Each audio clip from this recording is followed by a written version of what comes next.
Good morning. Where's the birthday boy? Many happy returns of the day.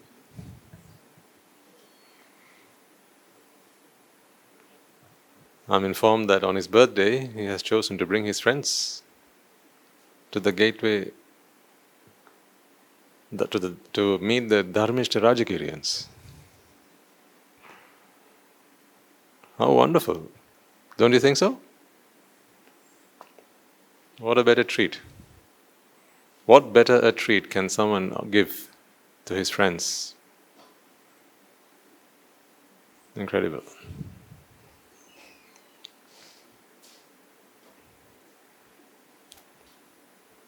People who care about others, people who love others, what they do is they give what makes them happiest, so that they could also be happy. Once you realize that the Dhamma excels everything else, the taste of the Dhamma excels all other tastes, the delight of Dhamma excels all other delights, then of course this is the gift that you would want to give everyone you love, everyone you care about, and everyone you want to see happy. So, really, hats off to the gentleman who on his birthday has chosen to bring his friends along. So who's given the gift to whom? The tables have turned now, haven't they? So let's make this day worthwhile as a tribute to his friends, to his colleagues, and as well as every one of you who have chosen to bring yourself here on this fine Sunday morning, to make this a meaningful day. So let's begin there. Let us bring our palms together in veneration of the Magnificent One, the fully awakened One, the Perfect One.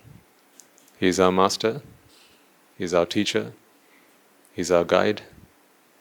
It is to His holy name we make this veneration.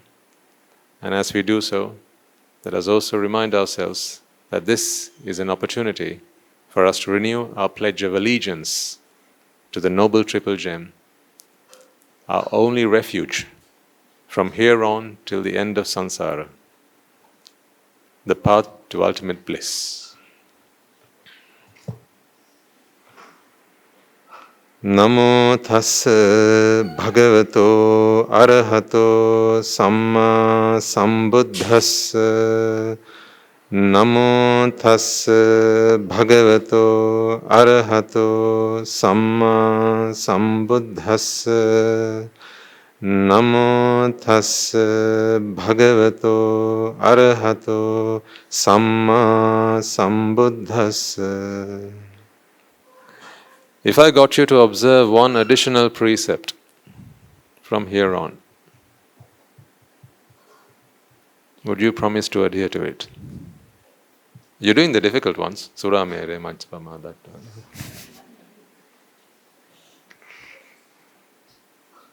That's the toughest one, isn't it? When you have to live in society and be among your friends and colleagues, and thank God it's Fridays. If I got you to observe one additional precept, would you manage? Which one do you want? I have 227.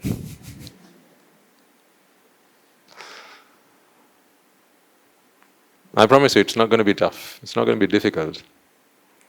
In fact, it has to be your nature if Nibbāna is where you want to get to.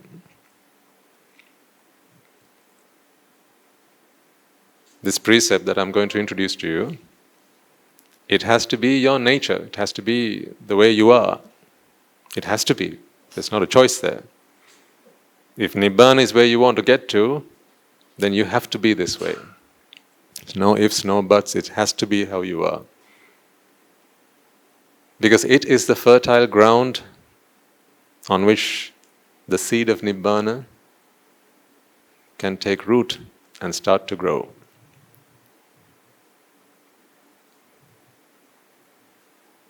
Are you dreading it? You don't know where this is you don't know where this is going? Now you're wondering, what might it be? Can I remain married, Swaminathan? Can I still have my girlfriend? Can I still have my boyfriend? Yeah. That's all okay. Can I still stay at home? Are you trying to precept us in such a way that I can no longer live a household life? No, I wouldn't do that to you, would I? Would I?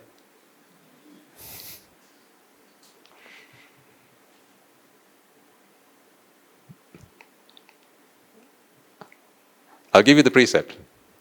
First I'll tell you what it means. It goes like this. Sabba sattesu metta sahagatena cetasa viharanang samadhiyami.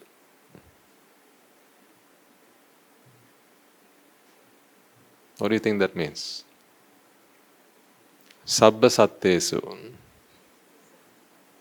all sentient beings.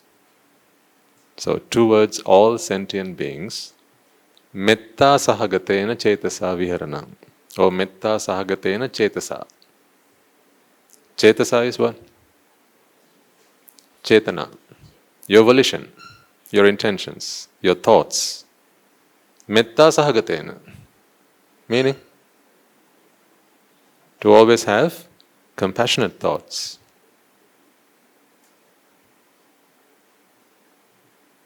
To always have thoughts which are full of loving kindness and compassion. So it is a promise to always act mercifully towards all sentient beings. To always be compassionate towards all sentient beings, no matter what the circumstances. That's the tough part. If you take on this precept, you cannot retaliate. No eye for an eye. Yikes. No tit for tat. None of that. No, I'm going to tear him a new page. None of that. No, he took mine, that's why I took his. You can't be like that. Fair and square is okay. Be reasonable.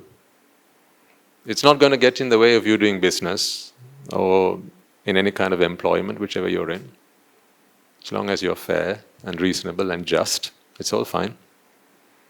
But you can't act out of thoughts of ill will. You can't intentionally hurt someone. Inadvertently, things can happen. I mean, you might forget to... What do you tend to forget? Pick the children up from school? You might forget to wash the dishes. You might forget to attend to your chores and do your duties and responsibilities, but that's okay. I'm talking about intentionally doing such things. With intention to harm. So I'm talking about vihinsa sankalpana and vyapada sankalpana. These are two types of sentiments which you must get out of. Because in the Noble Eightfold Path, right after Samma Ditthi comes something called Samma Sankalpana. Samma Sankalpana entails Nekkamma Sankalpana, Avyapada Sankalpana and Avihinsa Sankalpana. This is to have right thoughts. Right meaning righteous. Thoughts which lead you to your Nibbāna. That's why they're in the Noble Eightfold Path. Because that is the only path to Nibbāna, the Noble Eightfold Path. The Noble Eightfold Path entails what a noble one, the path that a noble one takes from the point of attaining to Sotapanna or stream enterer to the state of an Arahant. The Noble Eightfold Path is only available to you at the point you become a Sotapanna. The Noble Eightfold Path is the stream. So, it is only available to those who have stepped into the stream. It makes no sense to practice the Noble Eightfold Path to someone who has not yet become a Sotapanna. That the Dhamma has to do for you. On an occasion where you have an abundance of merits, you're fully tuned in, you're alert, you're vigilant, you're paying attention, and the Dhamma makes sense to you for the very first time, and you begin to realize that this is merely a sense of self, not an actual self. You begin to understand the first noble truth, and therefore the second noble truth, and therefore the third noble truth, and finally the fourth noble truth. All of that starts to make sense. You begin to realize how the Noble Eightfold Path is the path that gets you to freedom from suffering. It all makes sense. For one split second, it does. That's the point you elevate yourself from a Pruthakjana to a Sotapanna. And henceforth you are once and for all freed from the four great hells. The greatest victory. From my perspective, it is a greater victory than honestly becoming an Arahant, as far as I can see. Because it is a given that a Sotapanna will become an Arahant, but it's not a given that a Pruthakjana will become a Sotapanna. The first is a given. Once you become a Sotapanna, there is no stopping you from becoming an Arahant. It will happen. No one can stop you. You can take your merry time, but it will happen. There is no stopping you. Because once you're in the stream, if you swim, you will get to the ocean faster. But even if you don't, the stream will wash you. It will carry you. Because from there on, it's downstream. Until then, you're trying to swim upstream.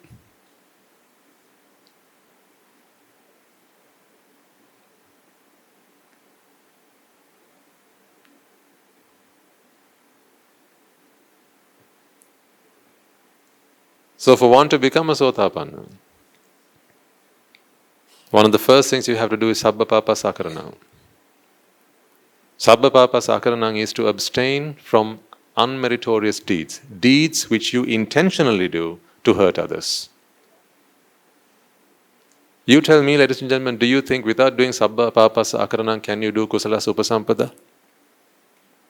Otherwise, why would the Buddha have laid them down in that order? You think it was just random? He just tossed a coin and he wondered which one came first. Sabba Papa Sakarana. You think the Buddha did that? No, this is a step-by-step approach to Nibbana. I don't know if anyone more practical than the Buddha. So he started off with what has to happen first. Sabba Papa Sakarana. You have to stop sinful deeds, unmeritable deeds, unmeritorious deeds. Things that you intentionally do to hurt others. And here's why. It's very logical. It makes perfect sense. Isn't Nibbana true happiness, after all? If what you give is what you get, how can you hurt others and expect to be happy?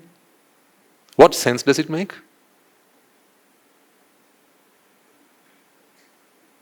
Just imagine there was a pile of dung, a heap of dung. And you're furious at someone, and so now you want to chuck it at them. Who gets the dung on their body first? The one who picks it up and throws it at them. See, sometimes if you throw it at them, you might actually miss them. Yeah? And you say, hey, stop running so I can hit you with this. But there's someone who never gets missed. Who's that? The one who picks it up. Never misses. You will most certainly get it all over yourself. You may or may not hit your target.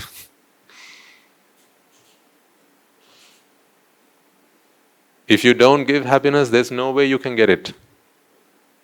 And if you keep making people's lives miserable, there's no way you can get out of it. Therefore, Sabba Papa Sakaranam is and will always be the very first step to anyone's attaining to Nibbana. You can't manipulate your way out of it. You can't navigate your way out of it. You can't reason or logic your way out of it. It cannot be done. It has to be where we all start. Sabbha pasakarana. Then comes the kusala subhadampada. Then comes the sachitta pariyodapana. And that is the Buddha Sasana. Now I know that pretty much all of you, probably actually every one of you, have already started to make great progress on the path. And I feel confident, that's why I think now is probably a good time to give you this precept. Because I feel confident that you have understood that your actions will lead you to your consequences, and therefore you understand that if you harm others, Nibbāna can never come your way, happiness can never come your way, and if you conduct yourself in a way such that you are simply a source of joy and bliss, kindness and compassion to the people who live around you, you know that that is what you will deserve. So now that you understand that, I feel you're prepared to take this precept. But I can only assume. That's why I'm asking you, are you prepared? But here's the thing, this is not just for a Sunday. It's not just for Sundays. Just like a pet is not just for Christmas, this precept is not just for Sunday mornings. If you observe this precept, it is for life. What do you say? I'll precept you every Sunday, just in case. Just in case you have a bad hair day. Just in case the hubby hasn't done the dishes when you get back home. Or he forgets that it's your anniversary. And then you don't know what comes out of your mouth. But then you later realize, I shouldn't have said that. I shouldn't have done that.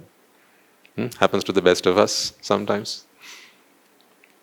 But the reason I want to give you this precept is because, ladies and gentlemen, I want you to start making really good progress from wherever you are now to the end. We don't have all the time in the world. Let's be honest. How old are you now? Hey, birthday boy?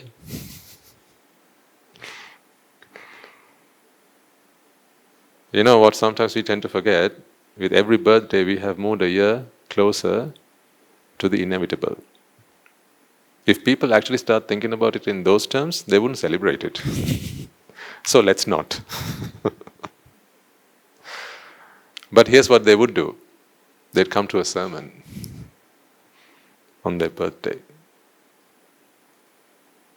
to try and actually make that day meaningful and to try and make the following year meaningful. So how old are you? How much more time do you have? Tick tock, tick tock, tick tock, tick tock. So I think whatever we can do, I say we do. And this precept hopefully will remind you, in those tough times that you will find yourself as you go through the day, where people will come and try to get the worst out of you, these things will happen because I can't stop them from trying to annoy you and bother you and hurt you. I can't stop them from doing that. That's your own vipaka. It's not my doing. You've earned that. Just as much as people try and bother me and annoy me and hurt me, which is my vipaka, people will do the same to you. There is no escape from that. There is only escape from karma, not vipaka, ladies and gentlemen. Karma is the only thing we can escape from. Sabbha papasa akaranang, papa karma akaranang, not papa vipaka akaranang. Because vipaka is not something you do. Karma is what you do. Vipaka is something you just have to surrender to. That's all. All I ask of you is if you take on this precept, is from here on, henceforth, Even in those tough times, difficult times, you make every effort possible. You remain vigilant, you remain mindful that you have taken this precept. It is a vow. It is a vow of non-violence. It is a vow of compassion. It is a vow of loving kindness. You will not intentionally hurt anyone from here on. Not through speech, not through bodily action. You may not be able to stop your intentions or your thoughts immediately, but you will hold yourself there. You will not proceed from there on. So, for example, you might feel like you want to shout at someone because you're angry at them. The thought will arise, but you will have a sense of self-discipline. You will remember that you observe this precept. Parents, now I know you have a problem. Swamin no answer. But we have children, Swamin no answer. We have to tell them off when they misbehave. No, you can bring them to the monastery. Hand them over to us. See? Failing that, here's what I say. Remember, I'm concerned about your intention. If you can tell your children off and do it out of pure compassion, be my guest. Go ahead. What good is it if you can save your children from doing something bad, but then you have to die and go to the hell for that?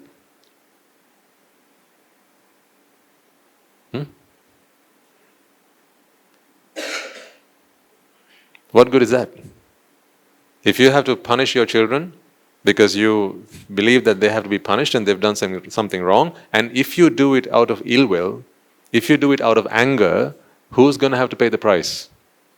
Who's going to get punished for that? Should a punishment beget another punishment? If it's not done out of compassion, it will. It will.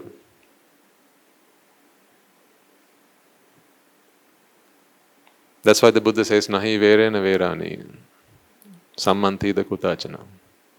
Averena cha sammanti, esa dhammo sanantano. Hatred begets hatred. Ill will begets ill will. Anger begets anger. That's always the way it is, ladies and gentlemen. It is no excuse that it is to help my children. It is to keep them right. That's not an excuse you can use, unfortunately. That's why I want to talk to our parents, the parents here today. This may be a challenging precept for you to keep because you have to look after your children and keep them right when they try to do things that are not suitable or appropriate for them. But you have to be able to do it out of compassion for them. If you find that difficult to do, you have to come and get advice, guidance and counsel. Because it is possible.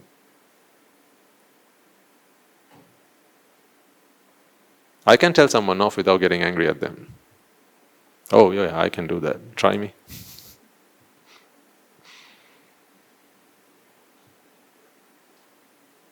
So, what do you say? Do you think you can keep this precept? What about at the workplace?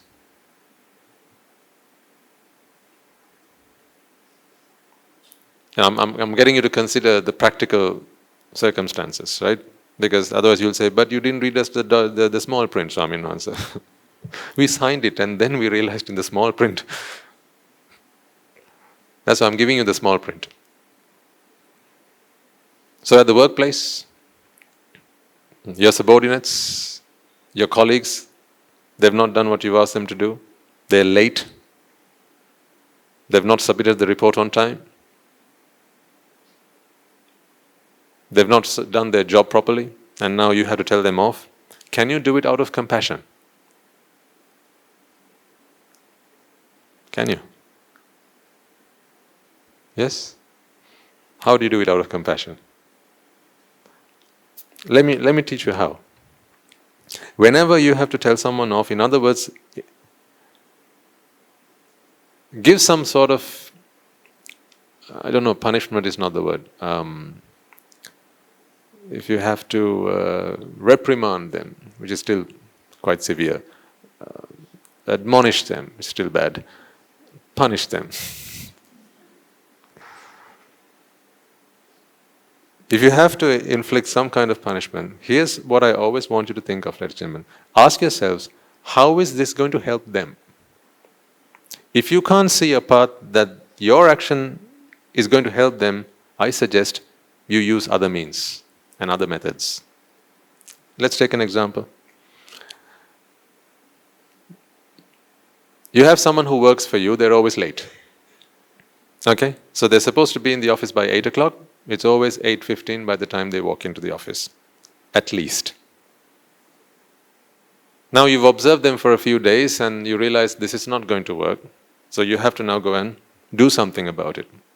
Right? Maybe initially you give them a verbal. So you get them into your office and say, hey, John, this is not working out. Right? For some reason you're always late. What can we do to get you to come into work on time? How can we make you a little bit more punctual? How can I help? So they say, yeah, let's do this, I'll do that. Maybe I can make a few adjustments to my routine and maybe that's going to work. Okay, so you come to an agreement and then the following day, as you expect, he's late. He's still late. So you still give him a bit of lenience, try out another couple of days or so, and he's not changing, he's still late. So you have another conversation. So at this point, this is now developing into a disciplinary. So the verbal becomes a written after a while, and then after a while you have to consider whether to either make him pay a penalty, so you take it out of his pay packet, or ultimately one of these days you're going to have to give him the sack if he's not going to fix himself. These are the concerns that you will have. Whenever you have to take such action, ask yourself, how is doing this going to help him? When I speak to him and I try and put him on a disciplinary, how is that going to help him? Work it out in your mind. If I speak to him in this manner, will he then fix his ways and therefore be more punctual and get to office on time and therefore avail himself further prospects to go on and to become, go on to the next position? Whereas if he continues in this manner, he's not going to be able to progress in his position. He's always going to be in this place, or he's going to be demoted very soon. Or he's going to lose his job, because that is company policy. But if you can help him improve himself, then you give him another chance. You give him an opportunity to progress in his career. Therefore, you approach that. With your children, I think it's easier because, of course, you love them. You want the best for them. So if your child's not doing his homework, if he's not doing well in his studies, if he's not washing himself, not getting to bed on time, if he's watching too much TV, right, then of course you will tell them off, but you know that you're doing it for their good. That much you know. But it's typically when you're in society and working with other people, it's difficult sometimes for you to work out how are my actions going to help that person. But my ask of you, ladies and gentlemen, is from here on, whenever you interact with someone, always try and have their best interest in mind. This is a big ask. I know. It's kind of like saying, remain in lay life, but put some robes on.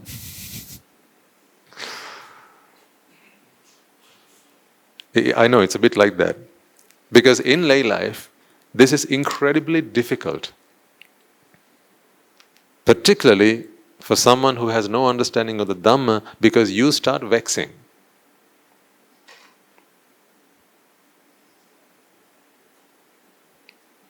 But whenever you think about what's good for me and not what's good for what's good, simple as that. It's not a case of what's good for me and what's good for others. What's good? Simple as that. Because in the case of Nibbāna, there is no you, me, they, he, she, it's. Yeah? It's just energy. What's good, what's wholesome is wholesome. That's what it is. But this side of Nibbāna, we always see individuals. We see these selves. We see myself and themselves and himself and herself. And therefore, people we like, we want good to happen to them. People we don't like, we don't necessarily want good to happen to them. That's how people tend to work. That's why I say, if you have a lay attitude, this is going to be challenging. But if you're still a lay person, but you have a monk's attitude, which is the right attitude one needs to get to Nibbana, then this is not going to be so tough. How about I put you on a trial?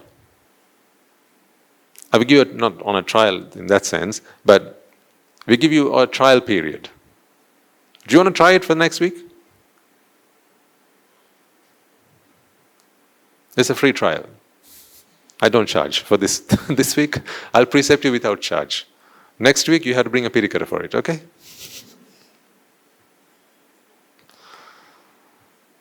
So what's the precept? Sabba sattesu. What is sabba sattesu?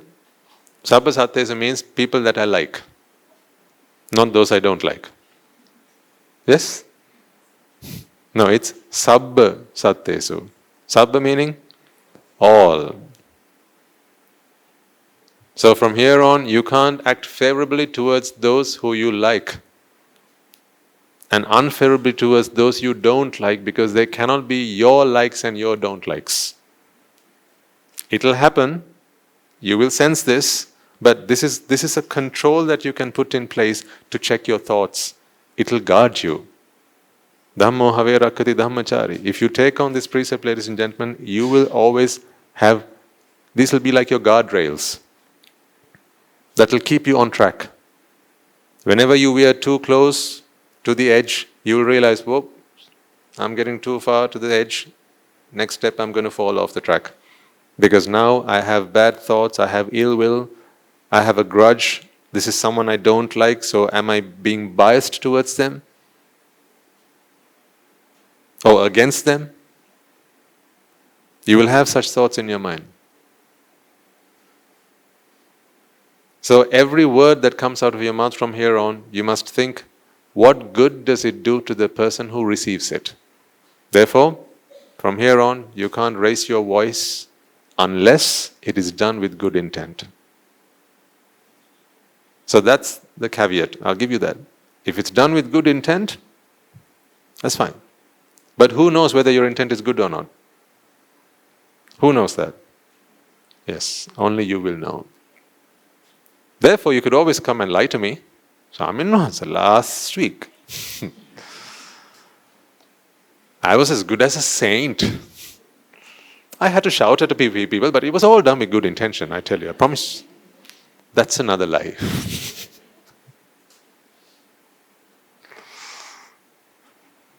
So I can't check your homework with this one, okay? That's the thing. I can't check your homework with this. You have to check your own homework. You have to be accountable to yourself, because no one can check whether you have acted genuinely and whether your word is authentic. Only you will know that. But I'll promise you this, if you can keep this always in your mind, that you have observed this additional precept, if you can keep it in the back of your mind, sabba sattesu, metta sahagatena cetasa viharanang samadhiyami. If you can keep that in the back of your mind, ladies and gentlemen, I promise you this, you will skyrocket to Nibbana. This will propel you by leaps and bounds, because you will have refrained from all papa karma. Sabba papa sa akaranang is encapsulated within that precept. It's all there, the full package. Therefore, you continue to breed the seeds of Nibbana. They continue to grow in your mind. What I give you on a Sunday will work their magic through the course of the week. Because you will continue to be someone who just gives off happiness, joy, and that which is wholesome to others. Therefore, creating a path to receive that which is good and joyful and wholesome towards yourself. Shall we try it for the next week? Yes? Right, are you ready then? Right, fasten your seatbelts.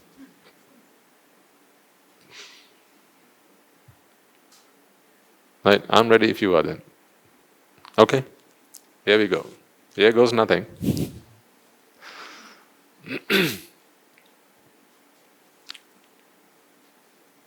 Please repeat out all together and after me.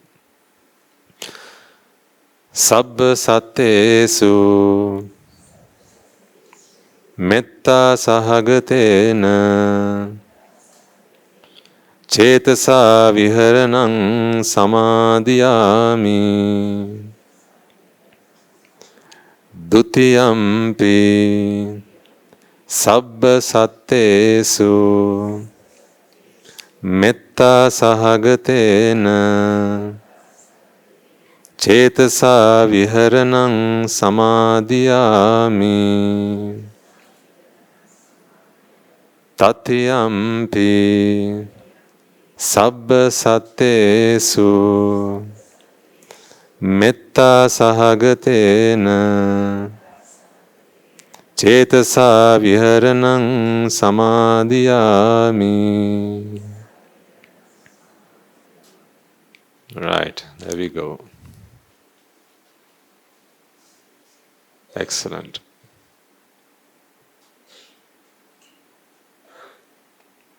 So from here on, you will act compassionately and with loving kindness towards those that you like.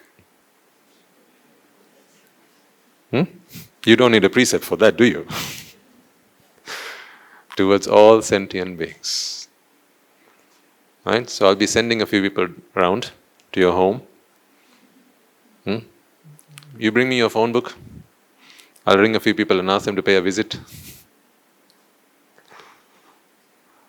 Just to test you. So, now that you have put that in place, it's important that I give you the dhamma. If I don't give you the dhamma, in fact, if you don't take the dhamma, it's going to become incredibly difficult to do that. Now he says,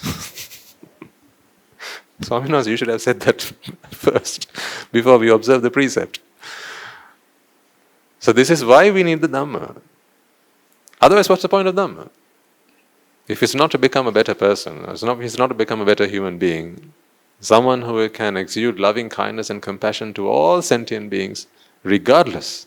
This is called unconditional love. That's why sabba sattesu, unconditional. It matters not how they treat me, I will always treat you well. It matters not whether you throw rocks at me or flowers at me, I will always treat you well. You know, when you do this, ladies and gentlemen, it will also develop your upekkha sambojjhanga. This is one of the factors of enlightenment. There are 7 factors, or 37 if you look at it another way. There are the 37 bodhiparks of Dhamma, but 7 factors of enlightenment. Upekkha sambojjhanga. If you can keep true to this, it will help develop that within your mind. Right. Let's try and figure out how we can do that then.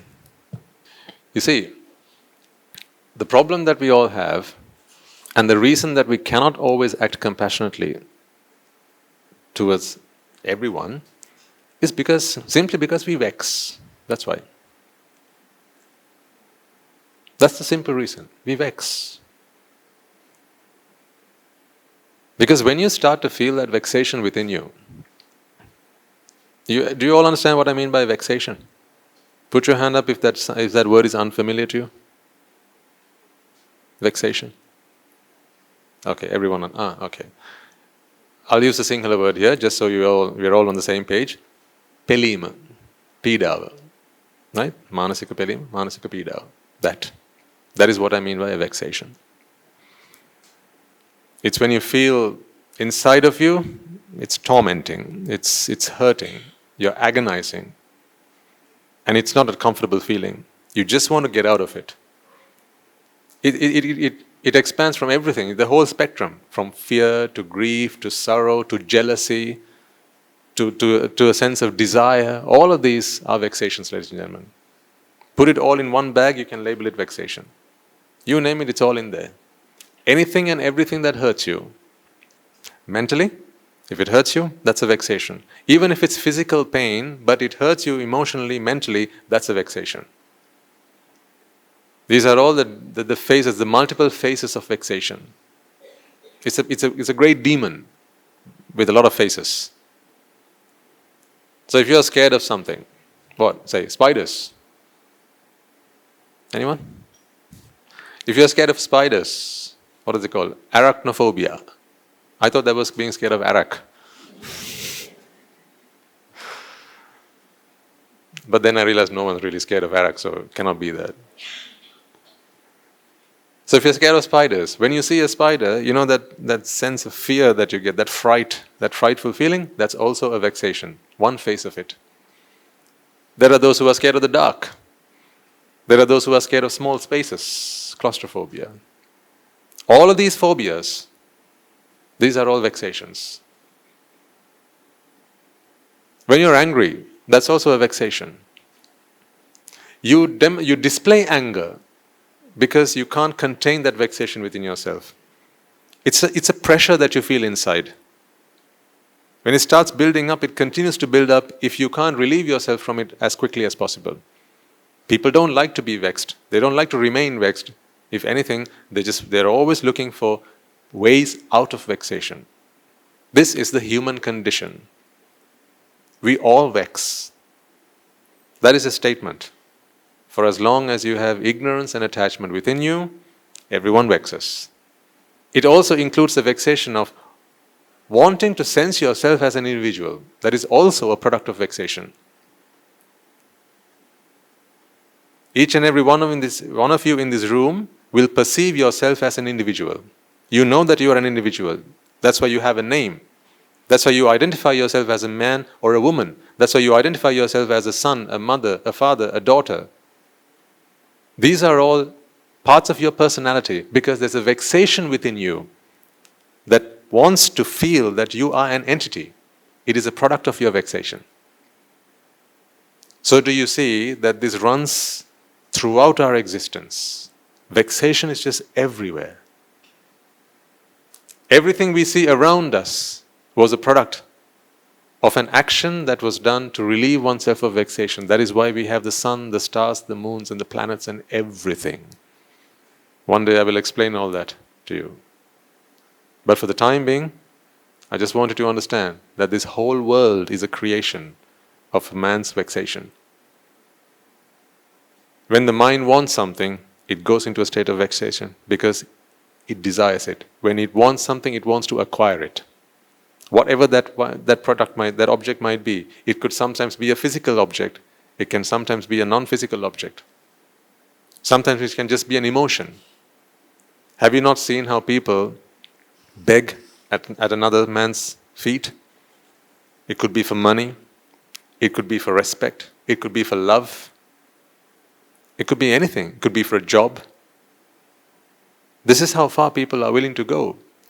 And when that vexation gets far too profound, too deep to handle, then sometimes people go and commit suicide. They don't commit suicide because they love to commit suicide. They commit suicide because they just want to be free of vexation. Have you all sensed what I'm talking about? Have you all felt that vexation within you? When you're angry, that's vexation within you. If you're feeling jealous about something, that's vexation within you. If there's an object that you desire and you want to have it, that's vexation. If you're scared that something might happen to you, to your children, to your spouse, to your house, anything, that's vexation. When you see your child crossing the street and you see a car approaching from the other side, that's vexation that you sense inside of you. As your heart starts to beat faster, that's vexation. If you go in front of a crowd and start to speak and you start to feel those butterflies in your stomach, that's vexation. When your hands start getting sweaty and your throat starts drying up, that's vexation. If you're scared of heights, that's vexation. When you're driving past a kottu place and you want a kottu, what is that? That's vexation. So tell me, whenever you sense vexation, what do you want to do in that moment? Whenever vexation begins to build within your mind, what do you want to do in that moment? Is it not obvious? We've always done that, we always will continue to do that, and that is to relieve ourselves of vexation. We try and do that.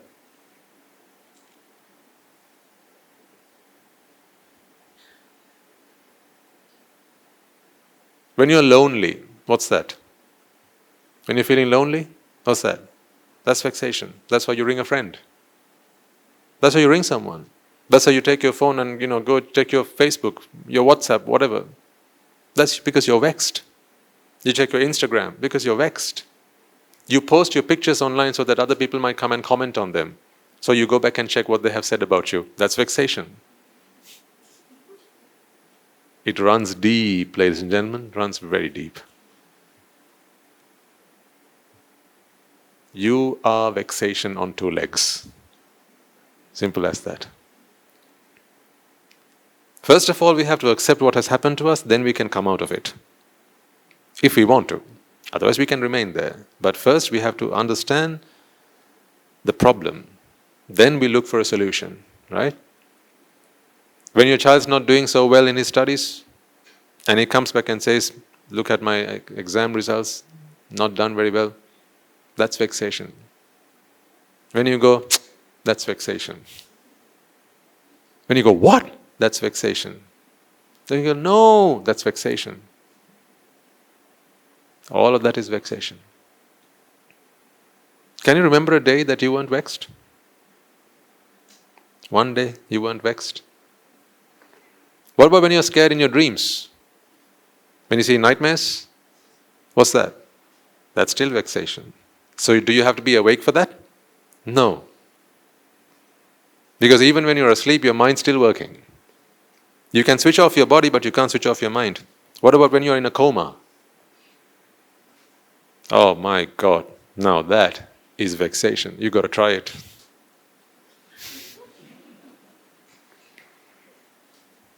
Because you know what happens to you when you're in a coma? All your senses switch off. Just imagine you wanting to see, but your eyes don't work.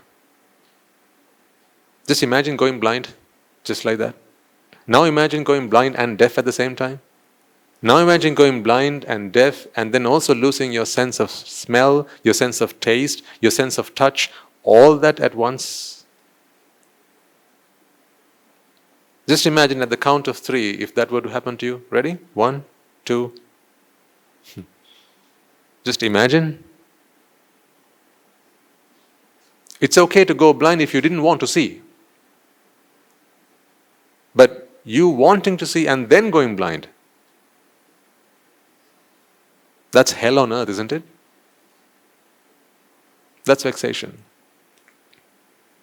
When you open the door and there's a postman and he delivers to you and it says red notice, that's vexation. When the debtors come knocking on your door, that's vexation. When you get a fine, that's vexation. When you have parked somewhere where you shouldn't be parked and the parking attendant starts walking your way and you are a few hundred yards away and then you think, oops, I have to run. But they have already spotted the vehicle and they have taken that book out and they've started writing, that's vexation. You know it, right? You know the drill. When you get onto the bus and you see a seat and you want to go and grab it and someone else walks towards it and takes a seat and you go, oh, that's vexation. When you're on the bus and you ring the bell and the driver doesn't stop and he drives past the bus stop, that's vexation. When you put your hand out and the bus doesn't stop, that's also vexation. So give me one day you've spent without being vexed. Name one day. Birthday? Birthdays are full of vexations.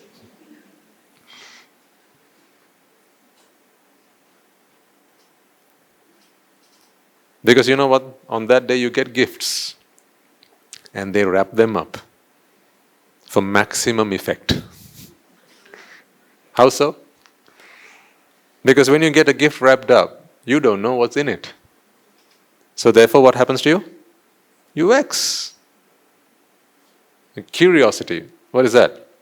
Vexation. These are all diseases of the mind. A mind is not supposed to vex. It's not.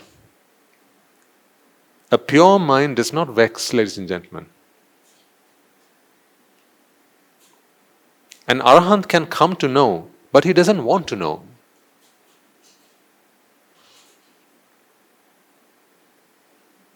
You walk up to someone and say, hey, I've got something to tell you. And it's very important. Maybe I'll tell you later. You might say, okay, but inside of you, what do you want? You want to know. That's vexation. You do the same with an arahant. Venerable sir, I have something to tell you and it's very important. Okay, maybe I'll tell you tomorrow. Okay. Actually, no, I'm going to tell it to you now. Okay. No, I changed my mind again. Okay. They can come to know, but they don't want to know. Because there's nothing in this world that is worth knowing to them. Nothing in this world is of value to them. You got to understand, ladies and gentlemen, what I mean by things of value. If you give an arahant a diamond and a pebble, and you ask the arahant one, say, which one is more valuable? He will give you an answer. It's not like he's stupid. He'll say the diamond is of course of more value than a pebble. Not to me personally. If you probe him, he will say, not to me personally, but in the marketplace, the diamond is more valuable than the diamond. I beg your pardon, the diamond is more valuable than the pebble. So if he were to pick one up on the street, and you asked him to do so, he would put the diamond in a safe place, he would throw the pebble away. He's not stupid. But you take that diamond from him, he's not going to vex, because he doesn't want it. He can have it, but not want it. It's a beautiful state of mind to be in, when you can have everything you want, but not want anything. Now you understand that vexation is everywhere. You are immersed in it. You're engulfed in it. You are consumed by it. Simple, like, even simple things every day. When you try to put that button on and the button comes off, and you're looking for your favorite tie because you have an interview to go to today, and you're looking for the tie and the dog's eaten it, that's vexation. You're looking for your wallet and you can't find it. You're looking for your car keys and you can't find it. This is all vexation. You try to start your car and it won't start, and you're late, that's vexation. You run for the bus and you miss it, just like that, that's vexation. What about when you have a close shave and you're in traffic? A vehicle drives past you and you go, what's that? That's vexation. So give me one day you haven't vexed. There cannot be a day you haven't vexed, because there isn't a day where you have spent without ignorance and attachment. So these are the diseases of the mind. You get angry because you vex. You suffer because you vex. You get annoyed because you vex. You are bothered because you vex. You don't have a peaceful night's sleep because you vex.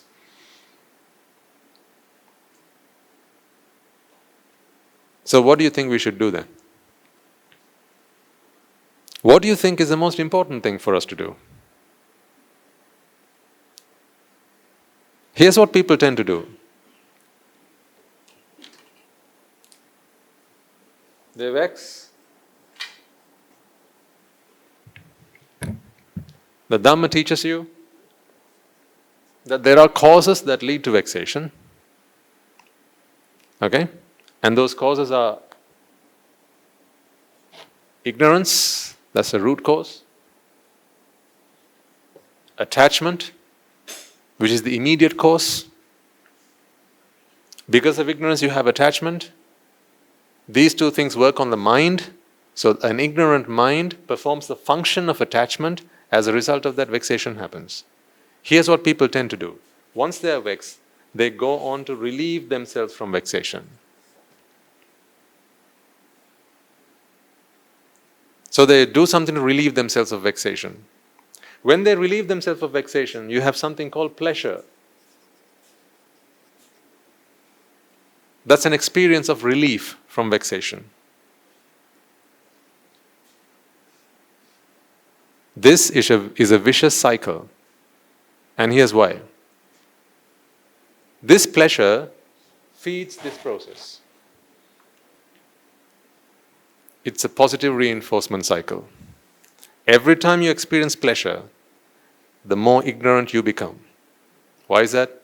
Ignorance initially, that initial ignorance is you thinking that this thing that you do for relief, whatever that thing might be, whether it's acquiring something, doing something, thinking about something, being with someone, going somewhere, any of those activities, these are all activities that you do. Kaya sankara, vachi sankara, mano sankara. These activities, because they relieve yourself of pleasure, your ignorance simply keeps telling you, well, just keep doing this. Because the more you do it, the more pleasure you will get out of it. That is what ignorance is. Therefore, this is a positive reinforcement cycle. But it's a vicious cycle. Every time you go through this cycle, you just keep digging yourself deeper and deeper and deeper.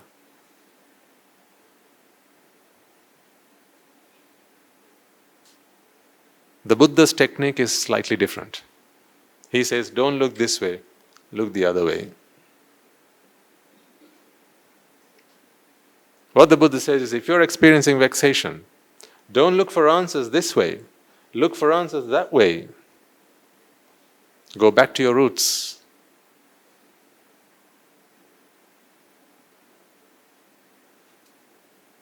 This is what yoniso manasikara is. Who has heard the word yoni?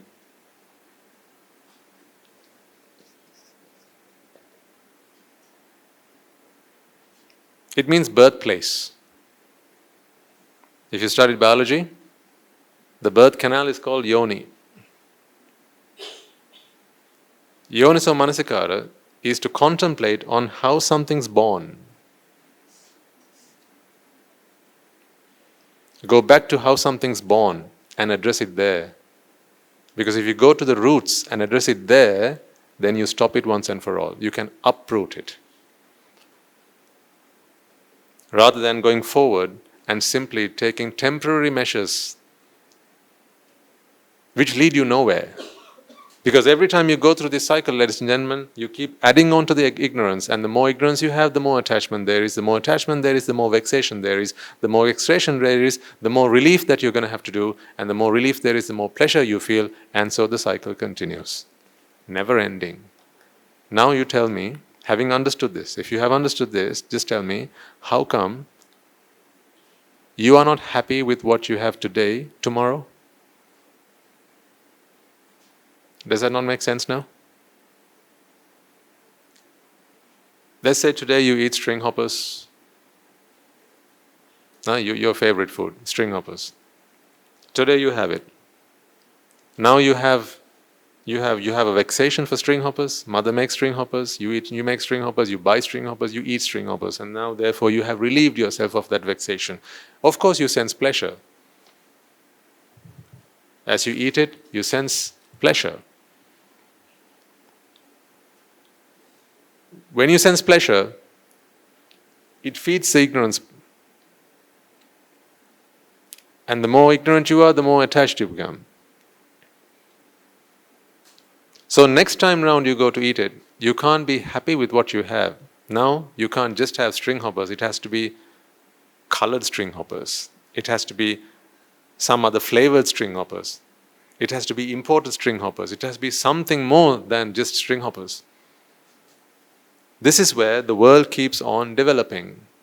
That's why what our ancestors were happy with, we cannot be today. That's why you cannot be happy with the same thing another day. You need something more, something additional. It's because of this. This explains it all.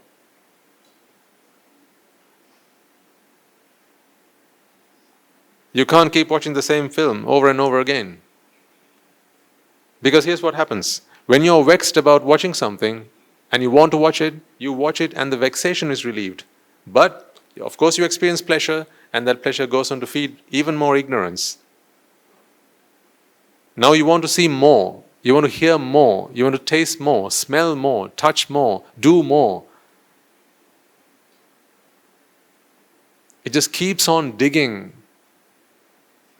And it keeps creating a bigger void in your mind. Therefore, this is not the answer. That's why people are not content. You can't talk about contentment. Therefore, you can't talk about bliss. This is not the cycle to bliss. This is not the path to contentment. The path to contentment lay, if you look at it, the other way. You've got to go back to how vexation was born in the first place. And that is what the Buddha speaks of.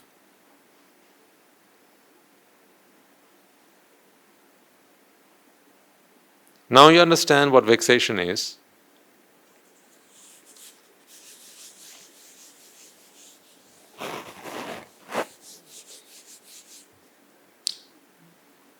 You need to want this. And what is this? To free yourself from it. You have to want it. To free yourself from vexation. Not to relieve. Remember, there are two ways you can go from here. This is relief. This is eradication. To go back is to eradicate. To go forward is to relieve. This is a never-ending process. If you go back and eradicate, you can uproot it once and for all. And then you will not have any vexation to worry about after that. That is what I do day in, day out as a monk. If ever I feel a sense of vexation, I don't go forward and relieve it. For me, I have intentionally, purposefully blocked this path. If ever I want to watch TV, I don't go sit in front of a TV and watch it. That is my bhavana. I ask myself, why do I want to watch it in the first place? My monastic life has helped me practice the path quicker, better, faster, because it has blocked me from seeking refuge in these meaningless pursuits. Now you need to understand why I say this is meaningless. Not just because I say so. You have to understand that because this is meaningless because it never addresses the problem. If ever I feel like I want to listen to some music, I don't switch on the radio and start listening to music. I have purposefully blocked that path. But it would be meaningless, senseless, if I didn't know what to do about vexation. If I didn't know that I could also go back and uproot it and eradicate it, if I didn't know that, then I would go crazy. That's why people go crazy. When they have a vexation and they can't acquire what they want, they can't fulfill those vexations, that's when people go crazy. So I'm not suggesting for one bit that we simply stop relieving ourselves from vexation. What I suggest is put a stopgap there and then understand the Dhamma. Or you do it the other way around. First understand the Dhamma and then promise yourself that you will not go relieving yourself from vexation. This is what we call the pratipada, practice.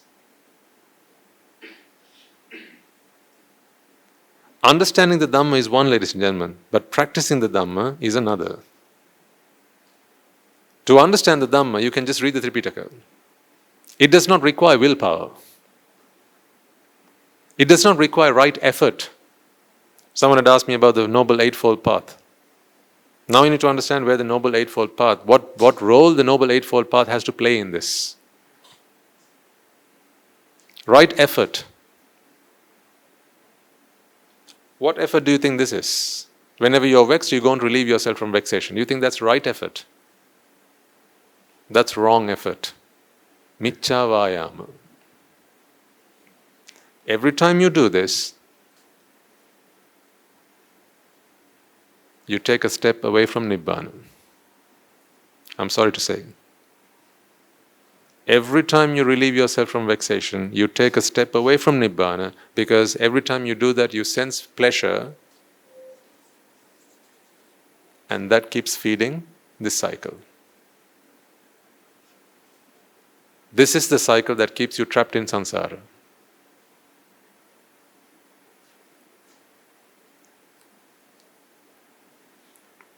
To come out of samsara, you have to be able to understand first the Dhamma and then stop yourself from going down this path. This is a rabbit hole. You get lost. That's why what you're happy with today, you're not happy with tomorrow. That's how it's meant to work. And so therefore, people in this world, they have to keep bringing in new things. They have to keep developing. They have to bring in new types of food, new types of music, new films every day, new technology. The world has to keep advancing because people keep taking this path. That's why technology is progressing so rapidly. That's why the world is progressing so rapidly. Back those days, people associated the Mahasangha. People associated the Dhamma. People were a little bit more spiritual. They had a little bit more time to engage in some kind of religious activity. Whether that was the mosque, whether that was the church, whether that was the kovil, whether that was the temple. People had more time to get in touch with who they really are and to curb their limitless desires. They were the spiritual leaders, they were the clergy who were there in their lives. Every weekend people would go to the mosque, people would go to the church, people would go to the temple. And then the clergy would take time and explain to them that going after sensual pursuits is not the answer to life. They'd explain to them that human life was more valuable than that. And there was a higher goal to achieve to, a higher goal to aspire to.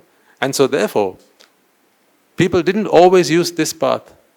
They blocked this path, and instead they worked on going in the reverse direction. But, of course, as we became a more globalized economy, as technology became more accessible, as people became busier and less time to engage in spiritual activities, and our minds got filled with all sorts of sensual desires, and then there was the TV, and then there was the internet, and then there was the phone, and there was everything around us, we completely lost in touch. We completely lost touch with our spiritual side. And we just went on to become animals, in one sense of that word. Today, we live to eat, to sleep, to drink, to entertain ourselves, to reproduce.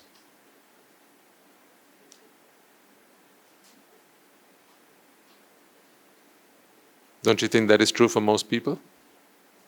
They eat, they sleep, they drink, they entertain themselves, and they reproduce.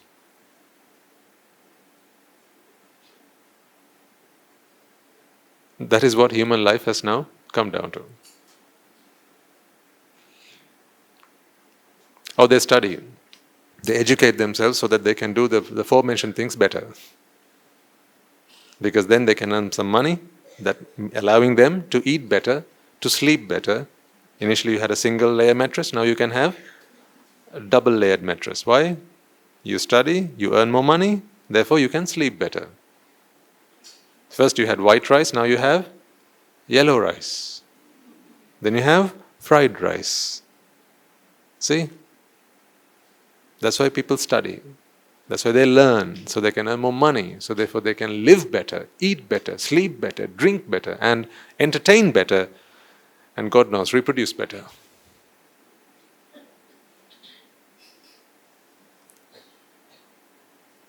That is how low we have stooped. We have lost our spiritual side. We hardly use our intelligence nowadays. People don't have the wisdom they used to have. Just go speak to your grandmother and listen to all the amazing things that she has to say. And how wise she is. Now imagine what her grandmother must have been like. They didn't have as much as we do. But they understood what living was about. They understood what life was about. Today we don't understand life.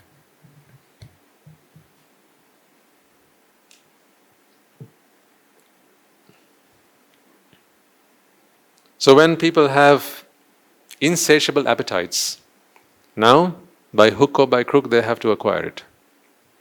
So you can't be sabba papa sakaranang anymore.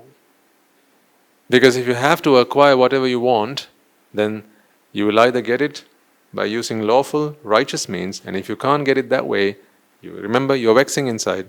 Once the vexation starts building up, then you'll have to acquire it even by using other criminal activities, nefarious means, and so on. It matters not after a point. After you pass that threshold, ladies and gentlemen, it matters not what you have to do. You're then willing to compromise on your morals, compromise on your values, compromise on what being human is all about. I'm not necessarily talking about you people, I'm talking about society. Just pick up any newspaper and see what half of those articles are about. Murder, rape, burglary.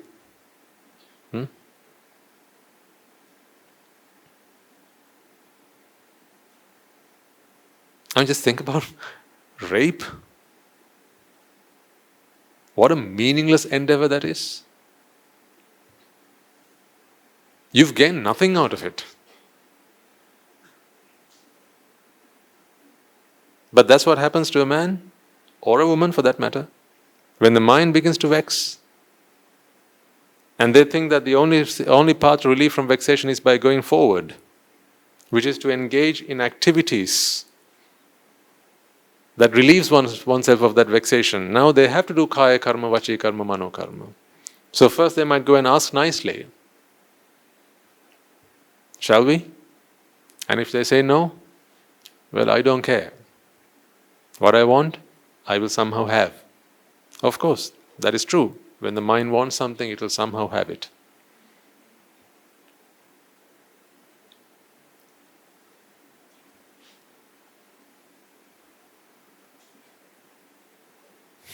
This is how people get lost in samsara.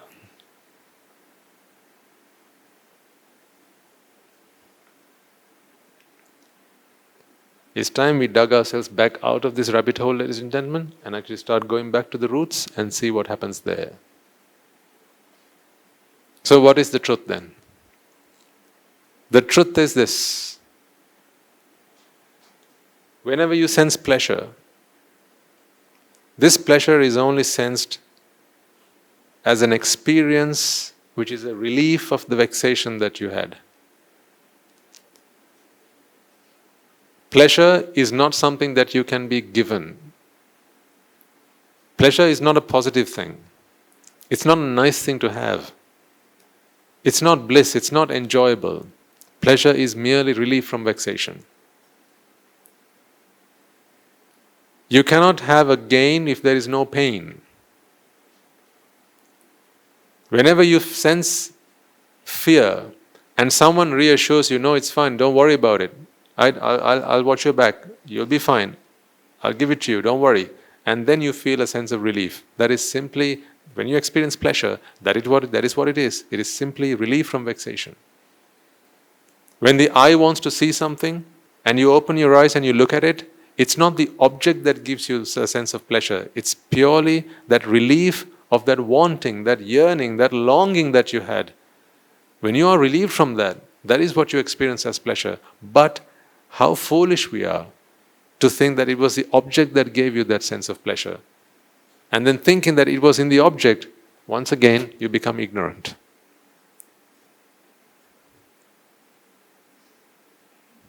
Your ignorance keeps telling you that there are beautiful things in this world, that there are pleasurable things in this world. Your ignorance keeps telling you that there are tastes that you must taste before you die. Don't people have the list of food they have to eat before they die? Places you have to go before you die? Things you have to do before you die?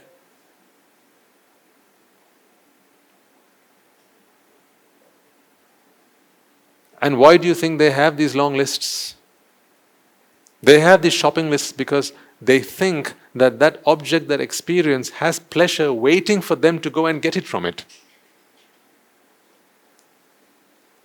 Pleasure is not something you can sell in a shop, in a supermarket. You can't. Although people have that sort of sentiment about it. People think that pleasure is like that. That's the notion that they have. Pleasure is something, it's out there, I just need to go and acquire it. It's not how it works. It's not like the moon. You can't just take a rocket to the moon and go and get pleasure. It doesn't work like that. To experience pleasure, you have to first experience pain. So pleasure is overrated. That's what you need to understand. Take a few examples. We've spoken about this in the past, but I will keep revisiting this topic because this is so vital, ladies and gentlemen. Unless you fall out of love with pleasure, it's incredibly difficult for us to take any progress towards Nibbana. You have to first fall out of love with pleasure. Here's what I mean by that. You will continue to sense pleasure. You will continue to sense it, but when you sense it, you will know that this is just a dirty sense of pleasure. It's not authentic. It's not the real deal. It's just a mockery. I need you to understand that. It's an insult to your intelligence. That's what it is. Ask yourself whether you're willing to look at pleasure in those terms. Whenever you sense pleasure from here on, are you willing to consider that it is an insult to your intelligence? Whether it's a mockery to your humanity? It's okay, you will sense pleasure. For instance, now let's turn to the birthday boy today. So his friends will probably give him some gifts today, maybe some presents. And then they'll come wrapped up in wrapping paper. So you take the gift, you take the present. Now the mind wishes to know what's in it. Yeah? So when you have a present in your hand, you look at how big it is, you give it a bit of a shake to try and gauge what might be in there. And they say, no, don't shake it too much if it's something fragile. So, but you want to know what's in there. And then your mind already starts thinking about what sort of thing might be in there. In fact, it projects all of your desires onto it.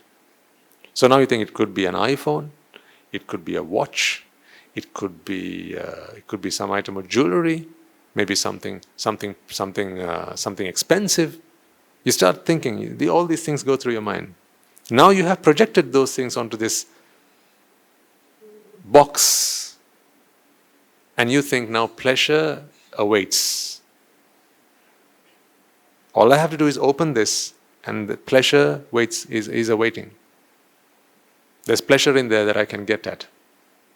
But the truth is this, as you unwrap that gift and you open the box and you take it out of the box, now you ask yourself, is this something I wanted? This is the thinking that goes through your mind when you are given a gift. You ask yourself, is this something I wanted? If it's something you wanted, how do you feel? You feel happy. But what if it's something you didn't want? Something that you really didn't have any interest in. Something that you didn't think was of any value to you. It would have been of value to the person who gave it to you, but it might not be of value to you. Now you'll have to force a smile on your face and say, "Oh, how thoughtful of you." So be ready for some of that as well, friends. And why do they do that? You have to be polite.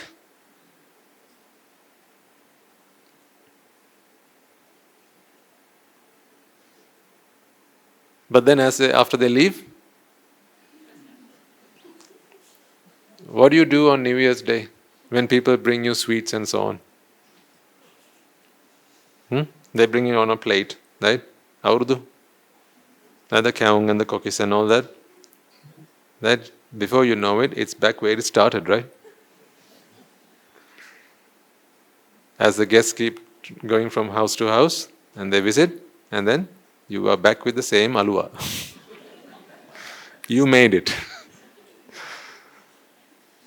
But when you gave it to them, there was a wide smile on their face, and "Wow, I've always wanted to have this alua. You are the best at making alua. Thank you so much." That's just because people want to be nice to you. And there's nothing wrong with that. You have to be nice to people because it makes them happy. And it's okay, you have to give people happiness. Yes, that's fine. So if you ever see that alua that you made back on your on your porch, right, please understand that it's not, no one has anything personal against you. They were just smiling at you because they just wanted to be nice to you, but they don't really like alua. That's all.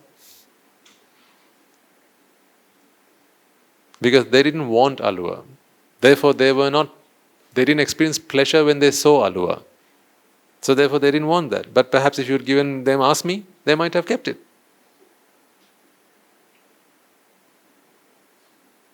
Pleasure is not in the food.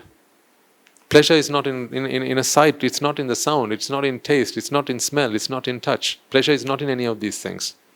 Pleasure is simply an experience that you get when you are relieved of vexation. That vexation has to build within your mind out of attachment. Attachment is what builds it inside of you. That's why the same thing cannot please everyone. Now, okay, let's go back to alua. Put your hand up if you like alua. Right, we have a few members in the audience. Why is it only a few members of the audience? Why not everyone? I mean, those who like alua, you should be asking everyone else, how come you don't like alua? It's the best thing in the world. Right? Says who? Says people who like alua. How come you don't like it? It's mad. But is it though? It's not.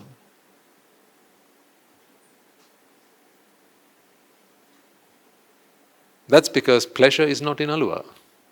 If it were, everyone who eats it must experience it, shouldn't they? Take water. It's the universal rehydrant. Everyone drinks water, and everyone who drinks water is rehydrated. That's objective. It's not subjective. The ability to rehydrate is in water because that is what water is. Hydrogens and oxygens, so therefore it rehydrates. It's a biological thing, it's a chemical thing, it's a physical thing. Therefore, there cannot be anyone in this room who doesn't drink water when they are thirsty. Because that is an objective characteristic of water. But not everyone eats alua. If we ask you why you eat alua, you'll say it's because it's tasty. But not everyone finds it tasty. Meaning tastiness, I don't know if that's even a word, I just invented that maybe. Thatness, that tastiness, that deliciousness, it's not in alua. So why do you experience that deliciousness when you eat an alua or a piece of alua? Comes back here. If you are ignorant, how are you ignorant about alua? Someone tells you that. Someone gives you this drushti. Someone gives you a view. When you were young, your parents would have done that. As they made kaung and kokis and whatever at home, right? Your grandparents would have told you these things. Puta, shall I give you a nice piece of alua? Remember how they stressed on the word nice? There's a reason why they do that. It's not just, can I give you a nice piece of alua? It's not that. Can I give you a nice piece of alua? See, the more syllables that word has, what effect does it have on you?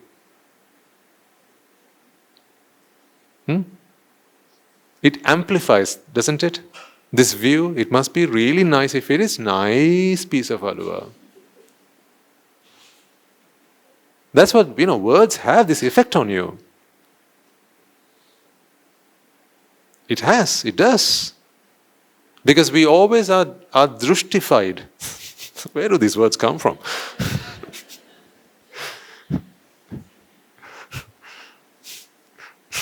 We are indoctrinated. I don't know, I like drushtified. We are drushtified by the things that people tell us.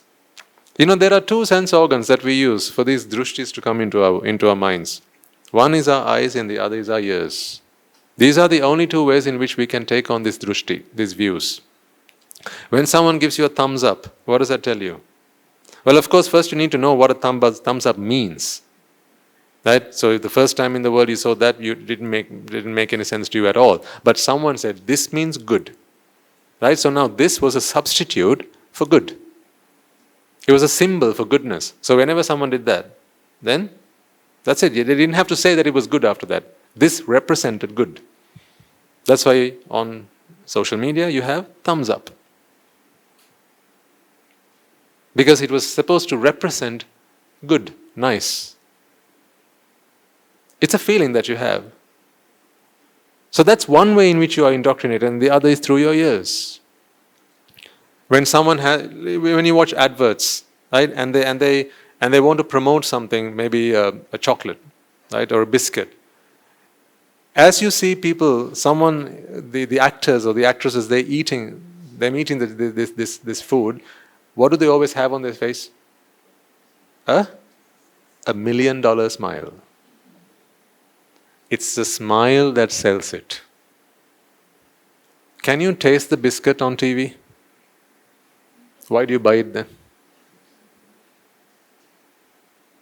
Think about it. Can you taste the chocolate on TV? Why do you buy it then?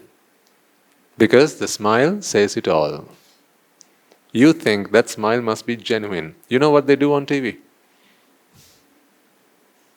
They pretend to eat it. And when the director goes, cut, cut, cut, they go, tuk, tuk, tuk. But you fall for it.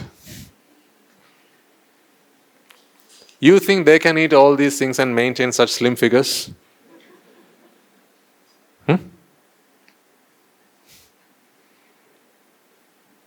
They can't. That's what advertising is. Advertising is all about feeding you drushti. They drushtify you. And these drushtis, they come in through your eyes, they come in through your ears. I mean, you can still watch it on mute and you'll still take on the same drushti. You know how sometimes they say, it's like mother's love. I'm not going to drop any names, but you know what I'm talking about. It's like mother's love, like a father's love. See what they compare things with?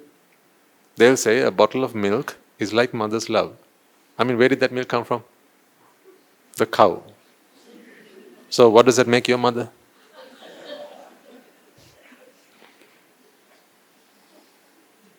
I mean, hello.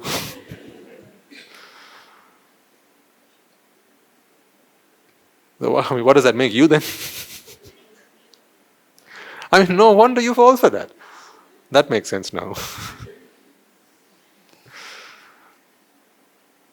See, all they have to do is just dress it up in these nice words. Words that you feel so cushy about. Right? Words that make you feel so warm and so fuzzy and so lovely.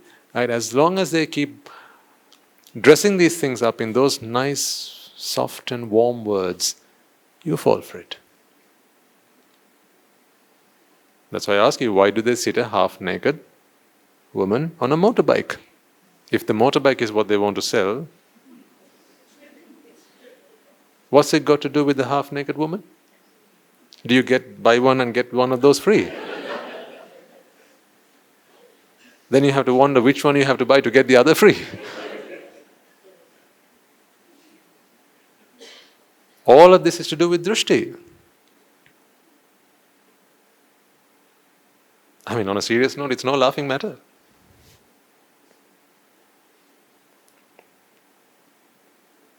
You're exploited by the world out there. Your ignorance is exploited. You're vulnerable to all these drushti because you have this fundamental drushti in your mind. Here's what it is, that there are things in this world that give you pleasure. That there are objects in this world that give you pleasure. That there are experiences in this world. In the world, by world I mean the world that you perceive through your 5 senses. Sight, sound, smell, taste, touch. For as long as you believe that there are things in the world out there that have pleasure within them, it's inherent in them. They contain pleasure. It's like as much as you can weigh them on a scale and figure out how much mass it has. It's a bit like you think that they have some element of pleasure. If you had a pleasure scale, it would tell you how much pleasure it had. That's the kind of feeling that you have about these things. That's why they hold the biscuit up and say, this is the yummiest thing you've ever tried. It's not. Yumminess is not in a biscuit. Check the ingredients of on the packet and see whether it has yumminess on it. I mean, go home today, take your favorite biscuit packet and look at the ingredients. And you bring to me, if you have on it yumminess, bring it to me. If you have the ingredient deliciousness, bring it to me. I also want to try it.